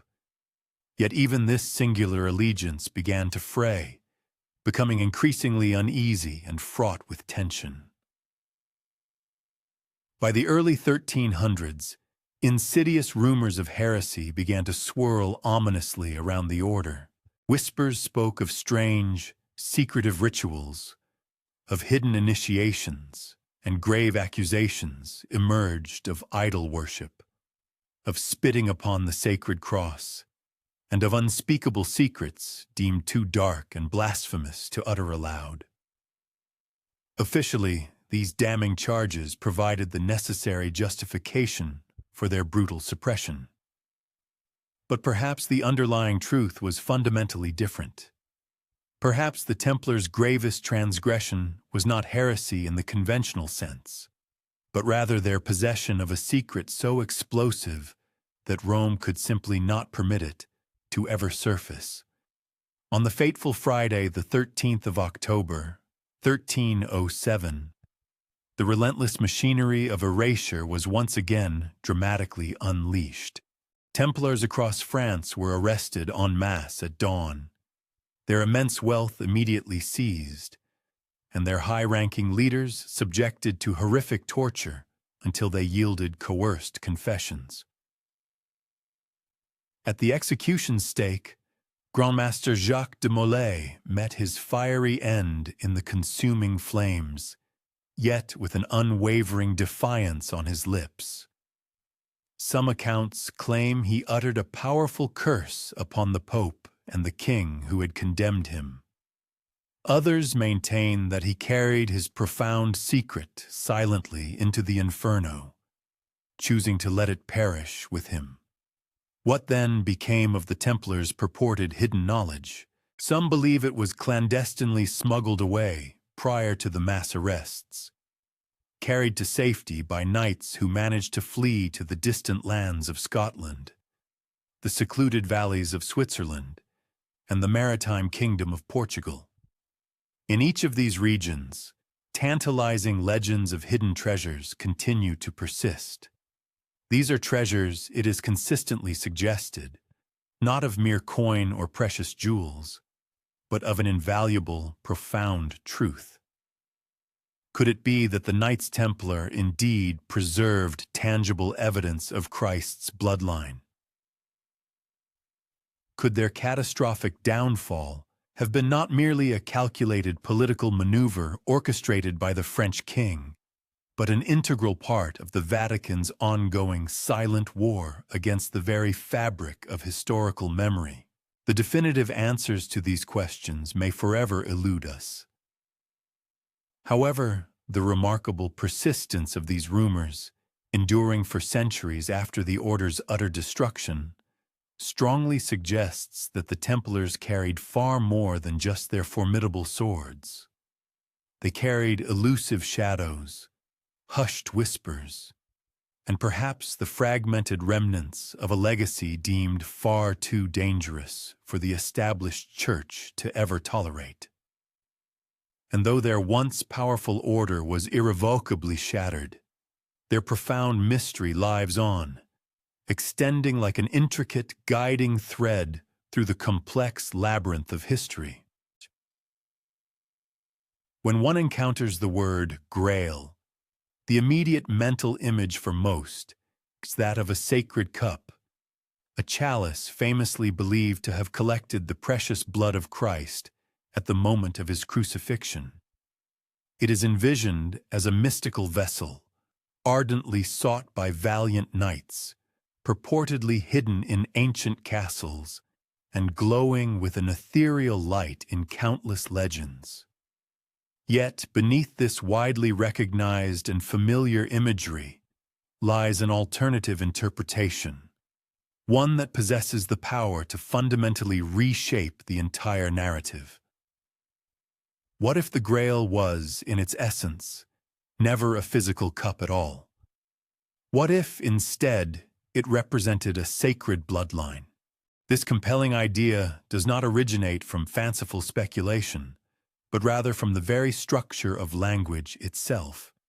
In Old French, the phrase sang royal directly translates to royal blood. Over the passage of time, this precise phrase subtly blurred and transmuted into Sangreal, which subsequently became known as the Holy Grail. This seemingly minor shift of letters precipitated a profound shift in meaning.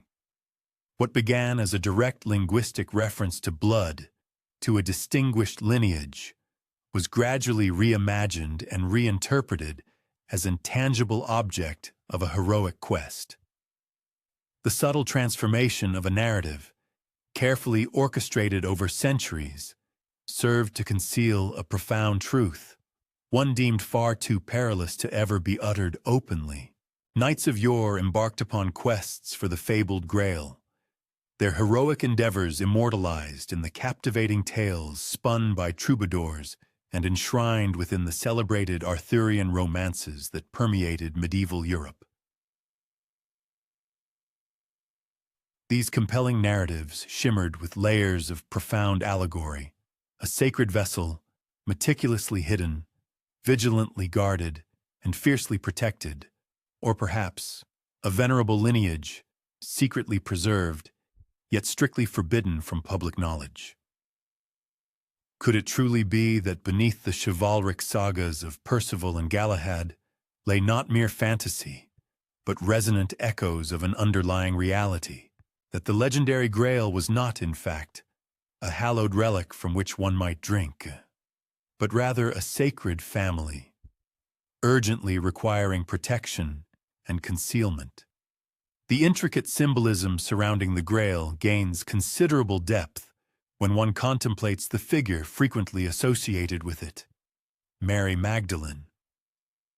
Within certain esoteric traditions and ancient lore, she is not merely a devout witness to events, but is herself embodied as the Grail, the ultimate vessel.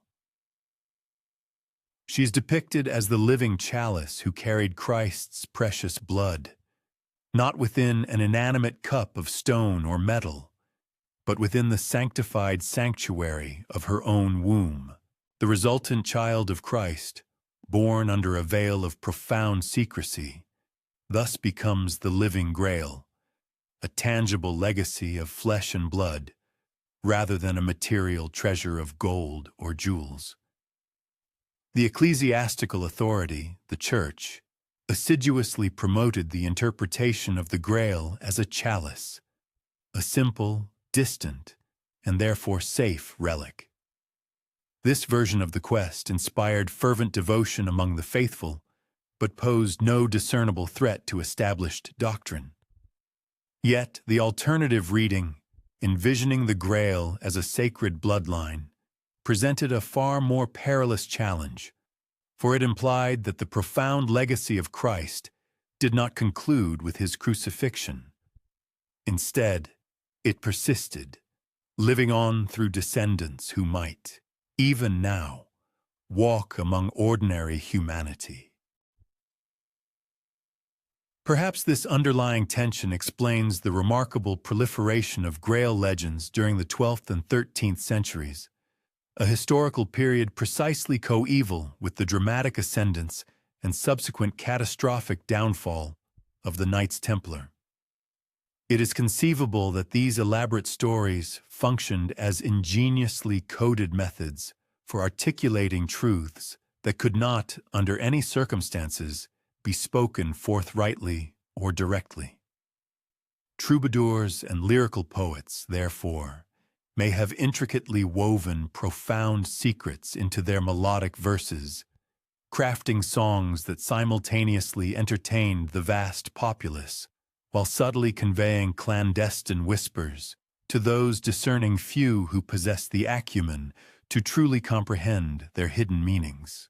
If the Grail is indeed interpreted as a bloodline, then the monumental medieval quest was not merely for the acquisition of an object, however sacred, but rather for the very survival of a hidden sacred lineage.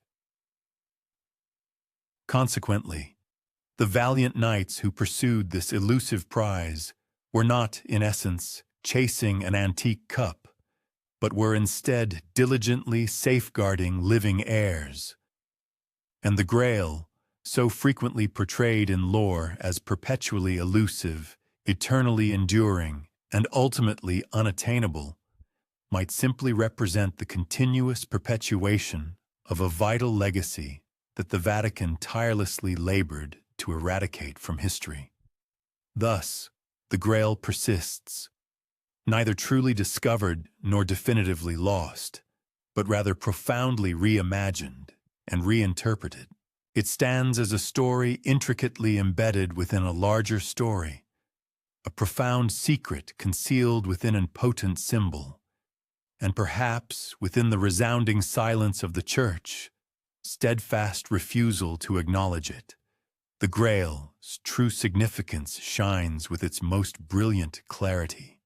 The bedrock of power rests not solely upon the foundations of faith, but critically upon the meticulous control of succession. The papacy, in its astute understanding of political and spiritual dynamics, grasped this fundamental principle with a clarity unmatched by any secular crown.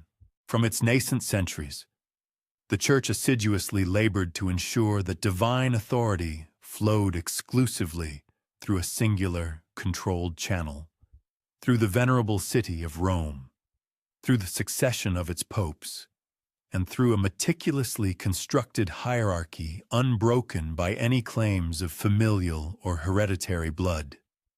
But what if that carefully constructed chain of authority could be fundamentally challenged?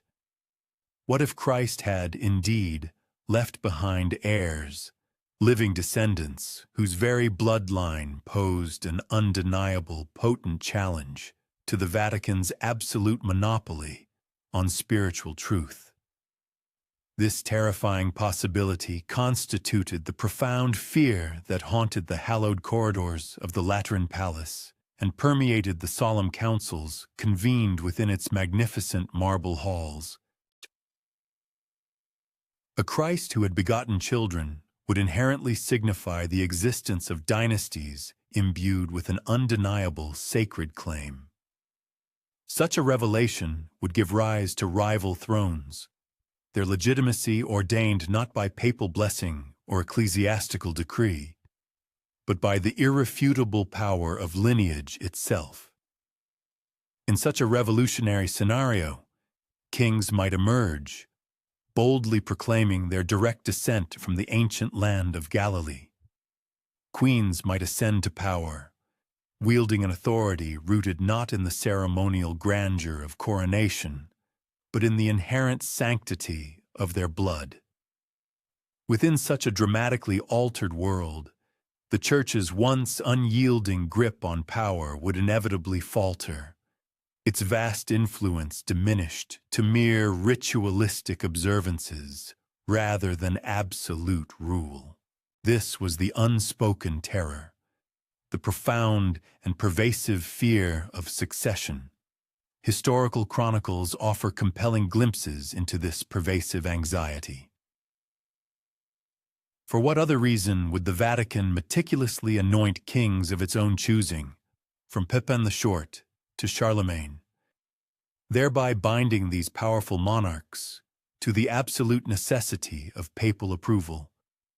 Why else would it systematically erase powerful dynasties like the Merovingians, whose perceived legitimacy appeared to emanate from a source far beyond the dominion of Rome? Why else would it relentlessly burn ancient manuscripts that dared to portray Christ as a devoted husband, a loving father, a fully human man? Every one of these actions points to the same singular, overriding motive: to meticulously ensure that no rival bloodline could ever emerge to challenge its authority. Consider, for instance, the pivotal coronation of Charlemagne on that momentous Christmas day in 800 AD. Within the majestic Grand Basilica of St. Peter's, Pope Leo III ceremoniously placed a crown upon the emperor's head. This act was far more than a mere religious ceremony. It was a profound and unequivocal declaration. It asserted that true authority emanated not from inherited blood, but directly from Rome. It proclaimed that no potential heir of Christ could ever rival the preeminence of the papacy's divinely chosen champion. Yet, the very intensity and theatricality of this ritual paradoxically revealed its opposite.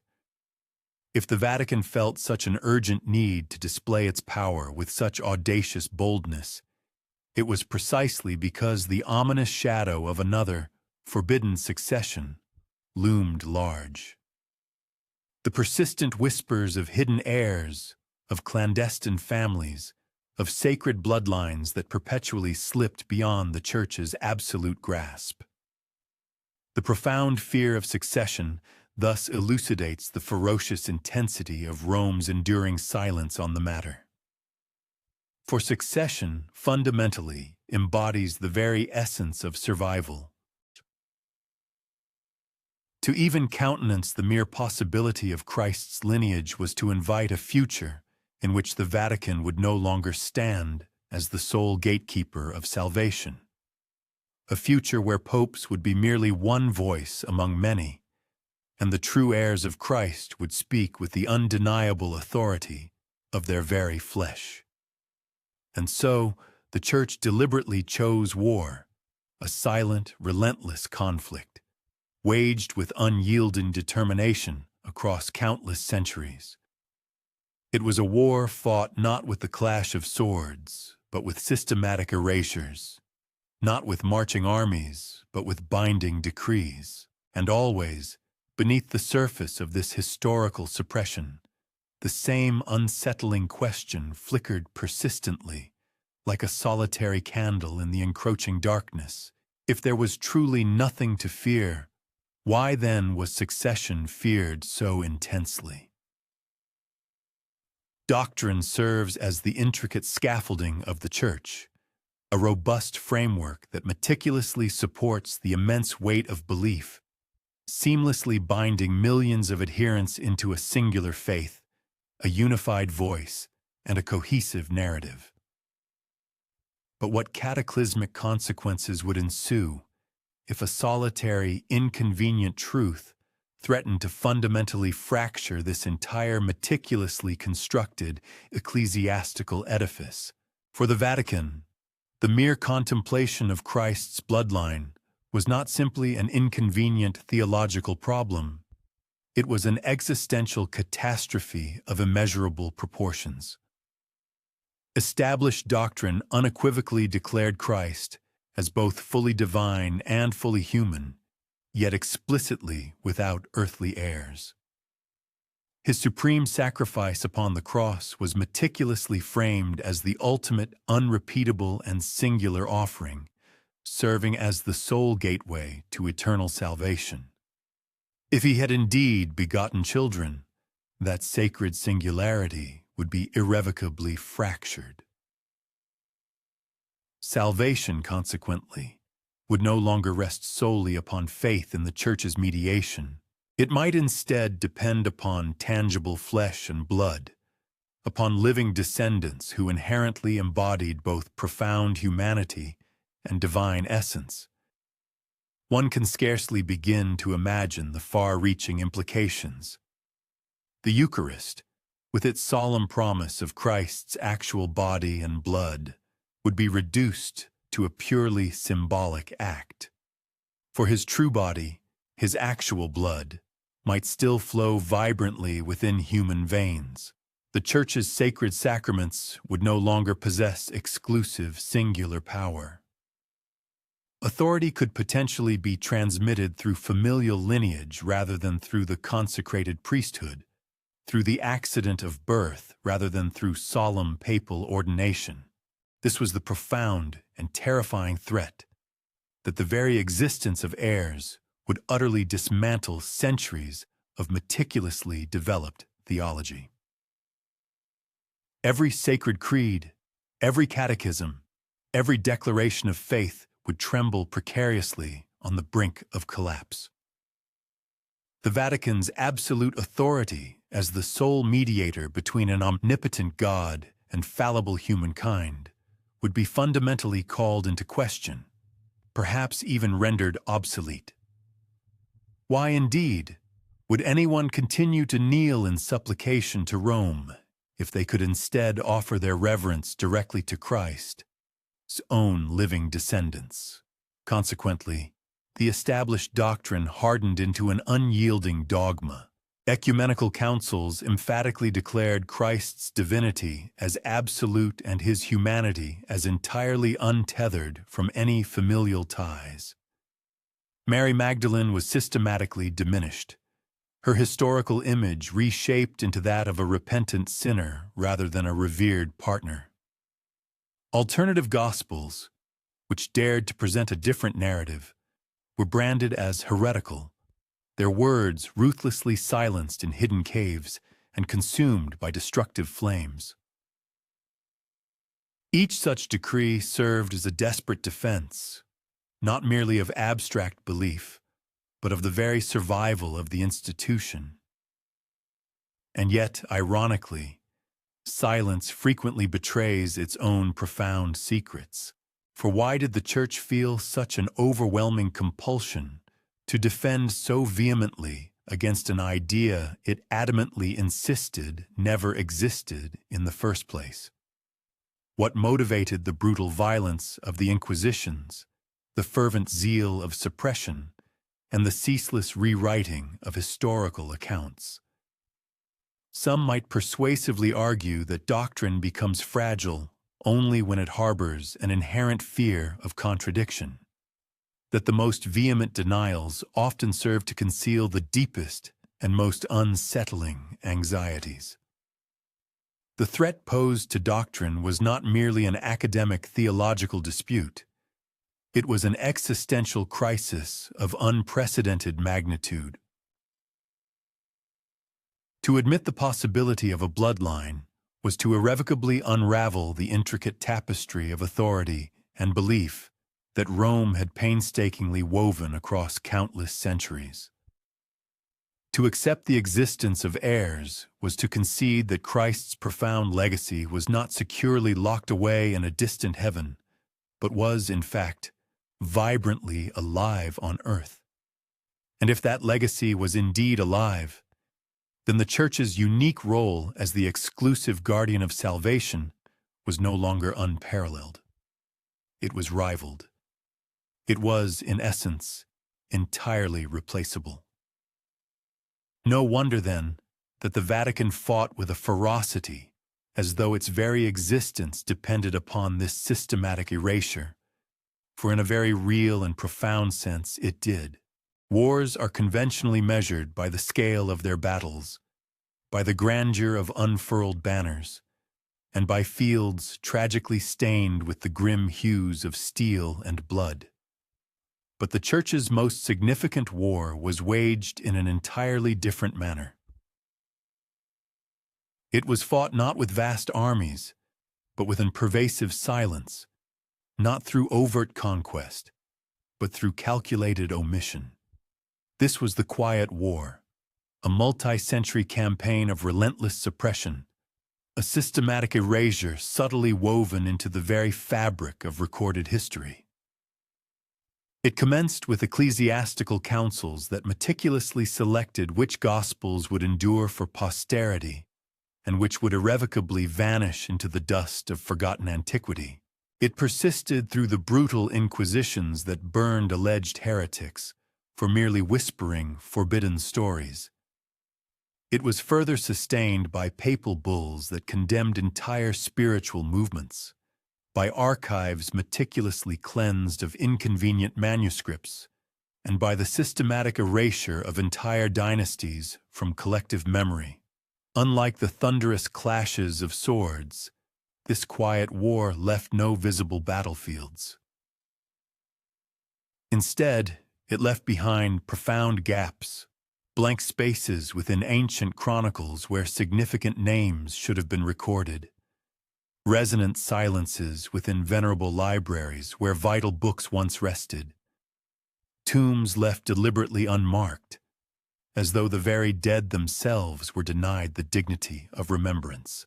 Consider, for instance, the mysterious disappearance of the Merovingians.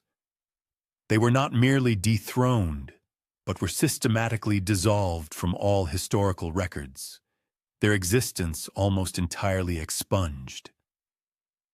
Consider the Cathars, mercilessly annihilated not only in body, but also in memory. Their profound teachings tragically reduced to ashes. Consider the Knights Templar, brutally destroyed by fire, their clandestine secrets swallowed whole by the relentless tide of rumor and silence.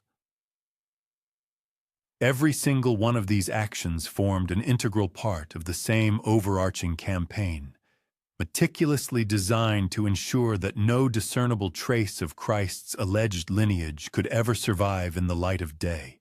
And yet, despite all these concerted efforts, the Quiet War was never truly complete.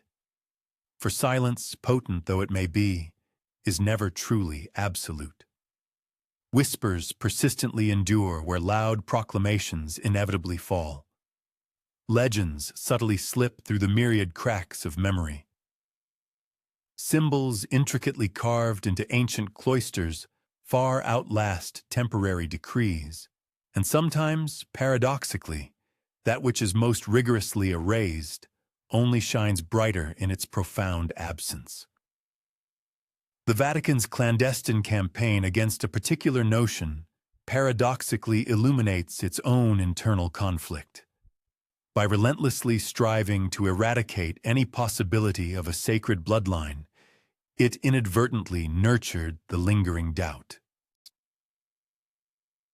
By stifling dissenting narratives, it made them resonate with greater intensity within the collective consciousness.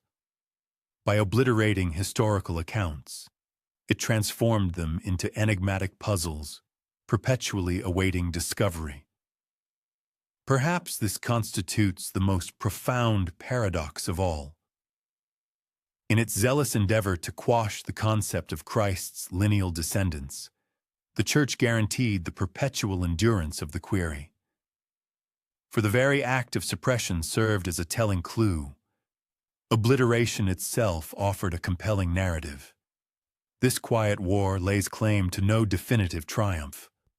It persists unabated within inaccessible historical repositories, within enduring mythical narratives, and as enigmas that defy resolution. And so the conflict endures, not through sanguinary means, but through the insatiable inquisitiveness of those who ponder, of those who question the extensive obliteration, of those who perceive that hollow voids often conceal deeper meanings. For conceivably, the most significant arena of contention resides not in physical landscapes, but within the annals of recollection. And perhaps the paramount struggle is not for territorial domination, but against the insidious erosion of remembrance. Even as ancient texts were immolated and royal lineages faded into obscurity, vestiges of the prescribed narrative persisted, not through written accounts, but encoded within emblematic representations. Subtle, resilient, and unwavering, these symbols manifested themselves in architectural carvings, stained glass artistry, lyrical compositions, and sacred ceremonies, transmitting historical recollection across epochs when direct articulation was impossible. Consider, for instance, the bee. To the Merovingian dynasty, it was far more than a mere insect. It functioned as a powerful icon signifying perpetual existence, spiritual rebirth, and a hallowed lineage predating the Roman ecclesiastical establishment. Following their systematic obliteration from historical prominence, the bee logically ought to have vanished alongside their legacy. Yet, it nonetheless endures, meticulously sculpted into monastic arcades, intricately woven into ecclesiastical garments, and inexplicably reappearing ages afterward within the armorial bearings of royalty. Was its presence a simple decorative motif, or a clandestine acknowledgement of a dynastic succession that was never genuinely eradicated? Or consider the fleur-de-lis, flourishing throughout the French realm as the preeminent insignia of monarchy. Conventionally, it served as an emblem denoting the immaculate virtue of the Blessed Virgin Mary. Nevertheless, certain interpreters discern within it a resonant intimation of Mary Magdalene, perceiving it as the symbolic lily of a clandestine lineage transported from the hallowed lands of the East to the Western world. When French monarchs displayed it with eminent pride, were they asserting their unwavering fealty to the Roman See, or inadvertently reverberating the very heritage that the Roman Church had striven to expunge? Within concealed sanctuaries nestled in the Languedoc region, stars appear in intriguing arrangements. Celestial groupings meticulously etched into vaulted overheads, and intricate mosaic designs precisely oriented with seasonal solstices. For the uninitiated observer, they simply constitute aesthetic adornment. For those possessing esoteric knowledge, they potentially function as cartographic guides, intimations that the narrative of Christ transcended earthly bounds, being simultaneously inscribed in the celestial spheres and intrinsically linked to a vast cosmic cadence impervious to ecclesiastical authority. Sacred ceremonies, too, safeguarded vestiges of this enduring narrative. The Cathar sect, for instance, referred to a book of love, a tome tragically consumed by fire, yet its essence was preserved through hushed oral traditions. Minstrels of the era hymned ballads concerning the Holy Grail, a clandestine and vigilantly protected receptacle, imbued with a distinctly human rather than solely sacrosanct character. Clandestine brotherhoods perpetuated esoteric rituals whose precise genesis they themselves might have only dimly recalled. Emblematic representations were transmitted from one generation to the next, akin to guiding beacons illuminating an encroaching obscurity. These insignia were not ostentatious. They did not overtly declare their meaning. They persisted discreetly, as if inherently aware that an understated presence offered the sole safeguard against the omnipresent scrutiny of the Vatican. Nonetheless, when meticulously assembled, they coalesce into an intricate mosaic. Representations of bees, lilies, celestial configurations, lyrical compositions, and hushed intimations, each individual component, while minor, delicate, and in isolation seemingly inconsequential. Yet collectively, they delineate the nascent contours of a narrative that steadfastly resists obliteration. If indeed the ancestral line of Christ genuinely terminated at Golgotha, why would countless successive generations expend such considerable effort to safeguard these particular emblems? What compelled individuals to hazard the perils associated with engraving prescribed insignia into masonry, intricately incorporating them into vitreous panels, and subtly encoding them within poetic verses? Conceivably, because the imperative of remembrance necessitated such actions. Possibly, because a comprehensive and absolute suppression of truth was ultimately unattainable. Thus, these potent symbols endured, conveying their clandestine message, not through explicit linguistic expression, but through their very existence and manifestation. They are still with us, indelibly inscribed within overlooked sanctuaries, cunningly concealed within heraldic devices, and subtly radiating from the artistic creations of bygone eras. Quietly observant, steadfastly enduring, patiently expectant. When one scrutinizes the lacunae and omissions within historical records, the very presence of skepticism metamorphoses into a form of compelling evidence. For if indeed there existed no substantive truth demanding obliteration, what impetus would compel the Church to devote centuries of relentless effort towards its eradication? Skepticism persists like an elusive specter on the periphery of each ecclesiastical council and authoritative pronouncement. The Council of Nicaea, a pivotal assembly where non-canonical gospels were systematically repudiated. The infamous Inquisition, during which faint allusions to prescribed narratives were met with fiery retribution. The ceremonial consecration of monarchs, orchestrated with such elaborate spectacle to underscore the exclusive derivation of temporal power from the Roman pontiff. Each act, on the surface, constituted a declarative affirmation of indisputable truth.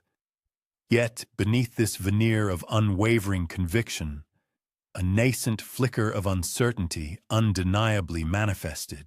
Authoritative establishments seldom contend against insubstantial phantoms.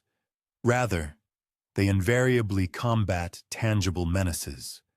And the more unyielding and persistent the campaign of suppression, the more profoundly one is compelled to ponder the true nature of the apprehension that drove their actions. Why would the Gospel of Mary be consigned to the flames, unless its narrative contained an utterance deemed too potent to permit public dissemination? Why endeavor to obliterate the Merovingian lineage with such thoroughness, unless their ancestral heritage bore a legitimate assertion that could directly challenge the supremacy of Rome? Why were the Knights Templar annihilated with such unparalleled savagery, unless they were custodians of something far more substantial than mere material wealth and fortified strongholds? The Holy See unequivocally maintains that Christ did not bequeath any lineal descendants.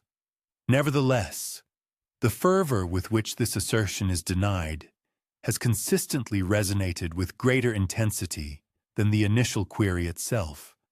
For a considerable number of observers, this intense insistence elicits significant suspicion. For verities that are inherently absolute require no protective custodians. They remain steadfast, impervious, and devoid of apprehension. It is conversely either precarious truths or perilous confidences that necessitate such an elevated degree of circumspection and watchfulness. Thus, uncertainty itself transforms into a form of substantiation, not as proof of an established fact, but rather as an indication of a plausible actuality. The sheer exertion dedicated to obliteration inherently implies the prior existence of something requiring eradication. The imposed quietude itself bears eloquent witness. Apocryphal tales and folklore merely serve to further intricate the enigma. Certain families inhabiting the southern regions of France who assert an ancestral lineage stemming from a clandestine offspring. Esoteric fraternities dedicated to safeguarding emblems inextricably linked to Mary Magdalene. Minstrel compositions that allude to the Grail not as a chalice but as a receptacle of familial blood. Do these constitute mere fabrications, or are they resonant echoes of a profound truth that the Church assiduously labored to enter? Conceivably, the ultimate elucidation resides not within the realm of established knowledge, but rather within the domain of what was purposefully rendered inscrutable. Historical narratives meticulously sculpted through deliberate exclusion. Documentary repositories meticulously purged of specific appellations. Ancient parchments condemned to fiery annihilation. The intentional fabrication of an informational void precisely where historical recollection ought to have flourished. Yet, a void of information is never truly devoid of content. It reverberates with the profound resonance of a monastic bell tolled in the nocturnal stillness of a cloister, its lingering reverberation serving as a poignant mnemonic of past realities. The ecclesiastical authority of the Vatican may have successfully stifled overt expressions, yet it proved incapable of quelling the pervasive sentiment of skepticism. And ultimately, the very presence of doubt may emerge as the most compelling testimony, suggesting that, concealed beneath countless centuries of systematic obliteration, a prescribed verity once indeed existed. Notwithstanding the passage of numerous centuries since the foundational councils and the grim inquisitorial periods, the fundamental query has never entirely faded into oblivion. It persists within historical repositories, within enduring folkloric narratives, and through unforeseen archaeological or scholarly revelations that reawaken intellectual curiosity. Even in the contemporary era, hushed intimations concerning Christ's lineal descendants periodically emerge, steadfastly resisting any descent into quiescent obscurity. During the year 1891, a French cleric by the name of Béranger Saunière commenced extensive restorative work upon his modest ecclesiastical edifice situated within the secluded village of Rennes-le-Château. The precise nature of his discoveries continues to be enveloped in a veil of profound mystification. Specifically, ancient parchments reportedly secreted within hollowed-out pillars, purportedly containing intricate genealogies, enigmatic codes, and possibly even subtle allusions to a hallowed ancestral line. irrespective of the exact nature of his revelations. These findings precipitated an abrupt acquisition of considerable riches, an observable shift in his demeanor, and a lasting climate of conjecture. Even in the present day, his erstwhile parish church attracts numerous investigators and enthusiasts who firmly believe it conceals the profound secret pertaining to Christ's lineal descendants. Within the 20th century, certain documents came to light within the esteemed Bibliothèque Nationale in Paris. These papers, collectively designated as the Dossier Secrets, put forth the assertion that the Merovingian dynasty traced its lineage directly from Christ and Mary Magdalene, and further alleged that an enigmatic clandestine organization, known as the Priory of Sion, had diligently safeguarded this profound truth over the course of many centuries. Academic experts widely rejected these documents as spurious fabrications. Nevertheless, the pertinent inquiry persists. What motivated the initial promulgation of such assertions? And what accounts for their enduring fascination among such a broad populace? A profusion of literary works and speculative theories rapidly ensued. Certain commentators interpreted the fabled Grail not as a sacred chalice, but rather as a symbolic representation of a familial lineage. Still others meticulously charted emblematic representations and genealogical connections throughout the European continent, uncovering discernible patterns in areas where conventional historical accounts presented lacunae. The compelling concept transcended the confines of academic discourse, permeating the broader cultural landscape, serving as the creative impetus for numerous literary works, cinematic productions, and ceaseless conjectural narratives. For a multitude of adherents, the tenacious endurance of this narrative constituted a significant indicator in itself, suggesting that the recollection of Christ's lineal descendants proved impossible to eradicate entirely, capable only of being veiled within the guise of mythological narratives. Even within the meticulously guarded subterranean repositories of the Vatican itself, a palpable sense of conjecture persists. The Vatican's secret archives, comprising thousands of linear meters of shelving concealed deep beneath the Eternal City, largely remain beyond public access. What undisclosed information might reside within their hallowed confines? While academic researchers are occasionally afforded circumscribed glimpses, a comprehensive and unrestricted view remains elusive. Whispers abound regarding sequestered gospels, pontifical correspondence that ostensibly acknowledges details beyond official theological tenets, and corroborating data long kept from the devout congregation. Irrespective of their veracity, the inherent clandestineness surrounding these archives serves to perpetually nourish the overarching enigma. Furthermore, certain discrete families scattered across the European continent assert a direct lineage tracing back to ancestral lines predating established monarchies.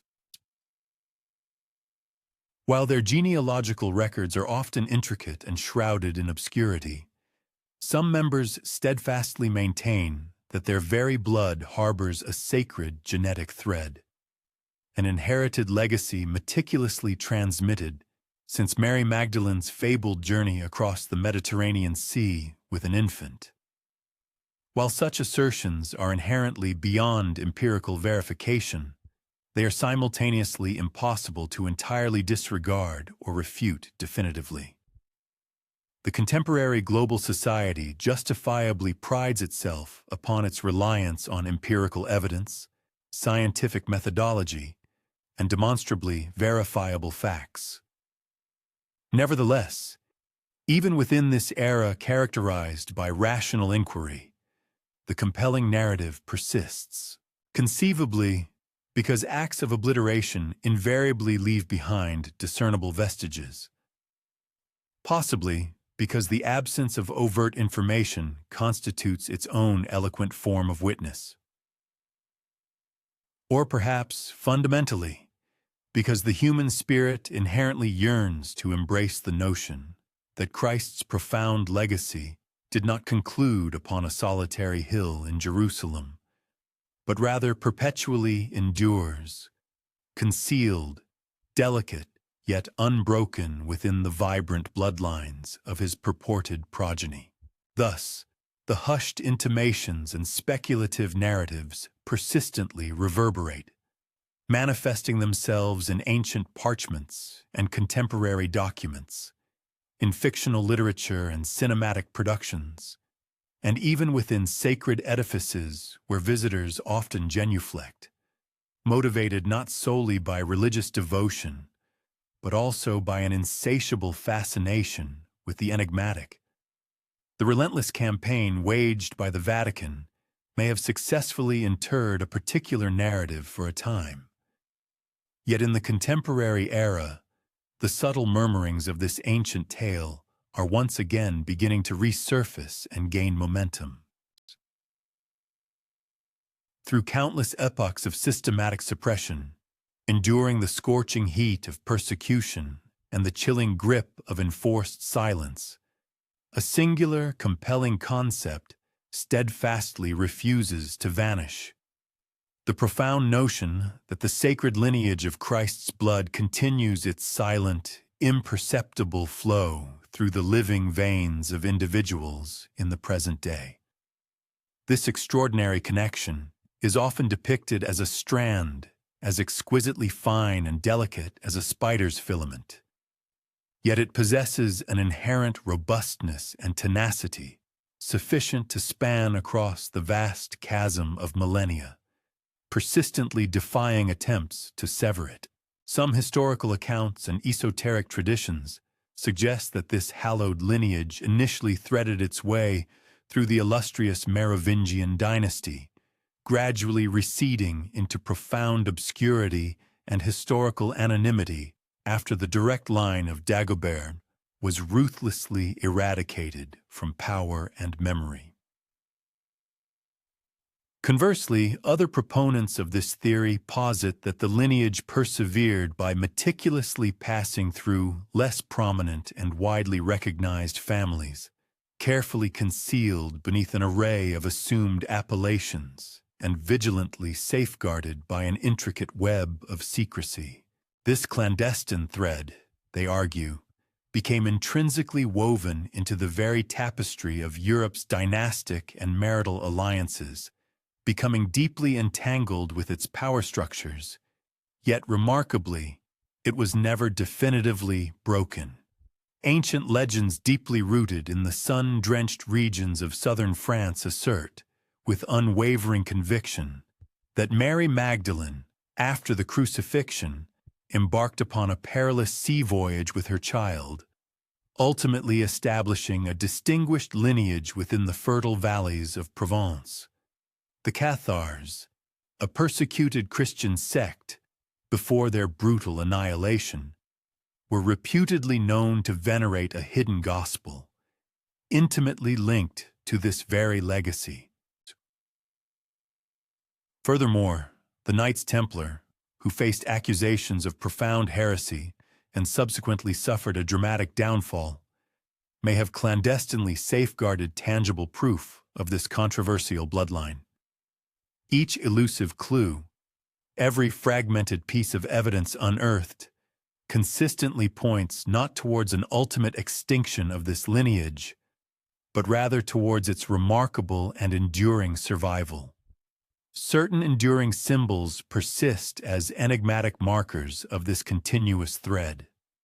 These include the industrious bees, the regal lilies, and the celestial stars, which can be found meticulously carved into ancient stone, elaborately embroidered into ceremonial banners, and intricately woven into the fabric of esoteric rituals. These are not grand overt proclamations of a secret, but rather subtle, persistent reminders, silent, eloquent testimonies that a hidden, sacred inheritance undeniably continues to exist. Even the very persistence of the Vatican's relentless doubt and its never-ending campaign of denials implicitly suggests an underlying continuity. One is compelled to question, why would the Vatican engage in such an arduous and protracted struggle of erasures, inquisitions, and condemnations if the perceived threat had genuinely vanished into the annals of history? Why maintain such an intense and fierce silence if, in fact, there remained absolutely nothing left to silence? It is plausible that this delicate thread of lineage remains unbroken precisely because it was never destined or intended to be severed in the first place, perhaps protected by forces beyond human machination. Perhaps the direct descendants of this sacred line continue to walk anonymously among the general populace, their identities unnoticed, their historical names long since erased from official records. Yet their very blood carries a profound secret that the Roman Church could never fully claim or control.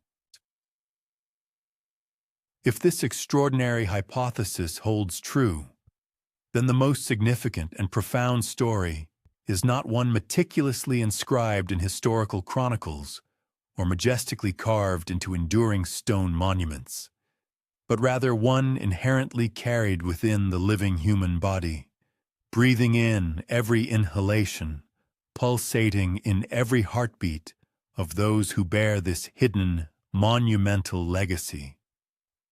And even though the specific names of these individuals may forever elude our knowledge, the sheer, unyielding persistence of the legend itself serves as compelling and sufficient proof of its underlying truth.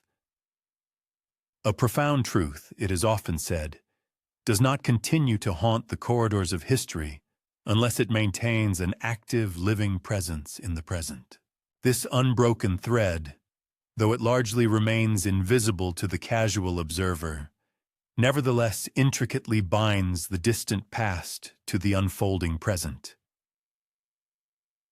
It serves as a potent reminder that what the Vatican so vehemently sought to obliterate may not have been destroyed at all.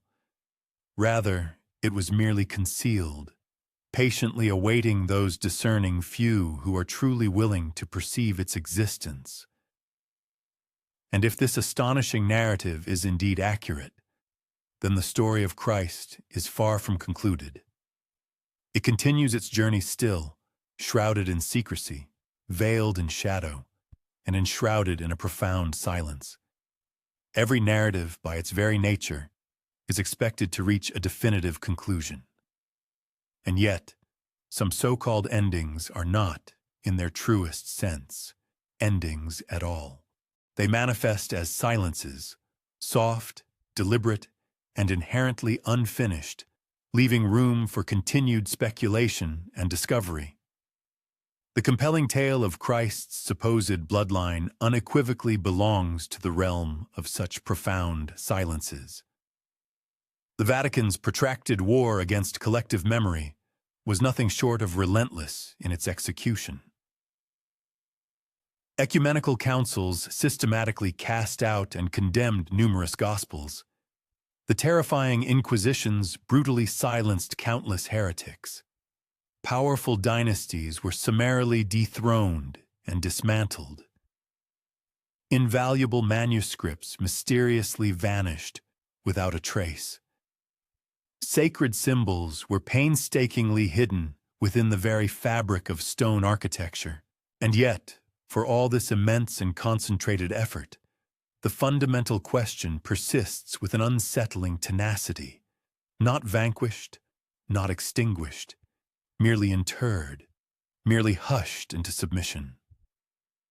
If, as the Vatican claimed, there was genuinely nothing substantial to erase, then why was so much historical material and so many lives subjected to such thorough erasure?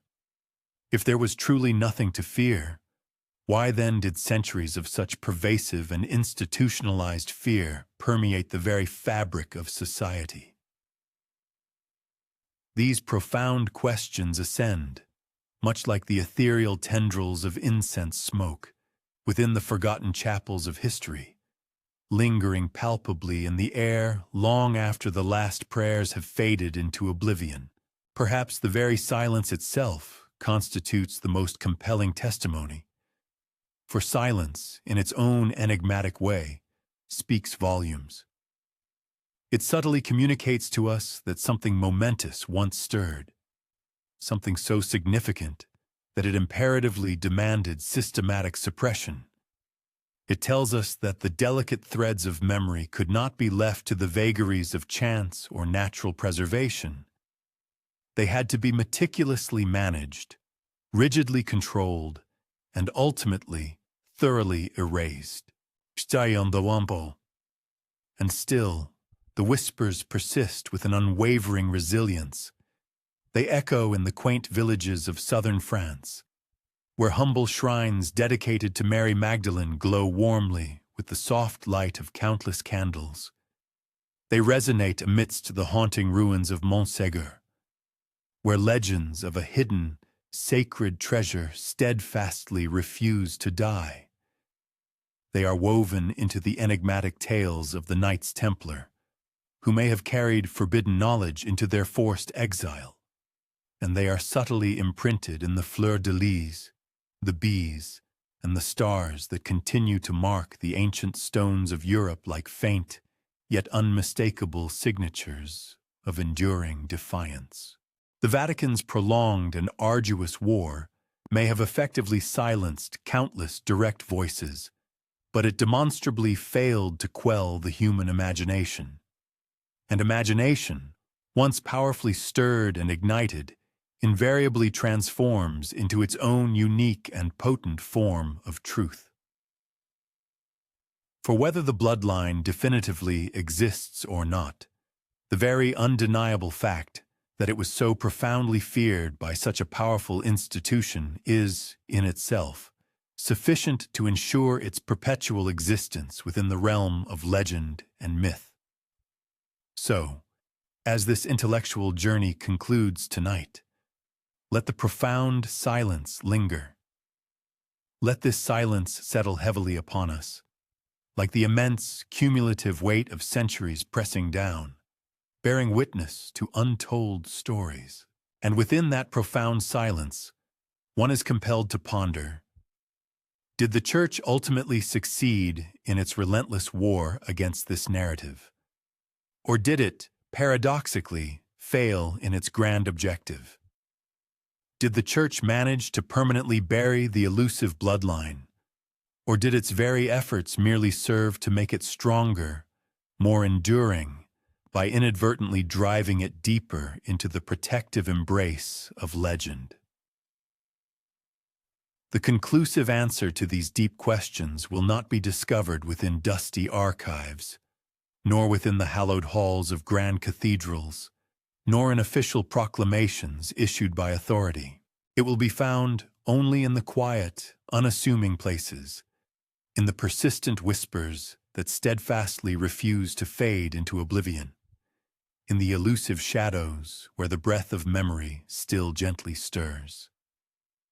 And perhaps, even in this very moment, the fabled bloodline continues its quiet walk among us, its presence unknown, its significance unacknowledged, yet undeniably, vibrantly alive.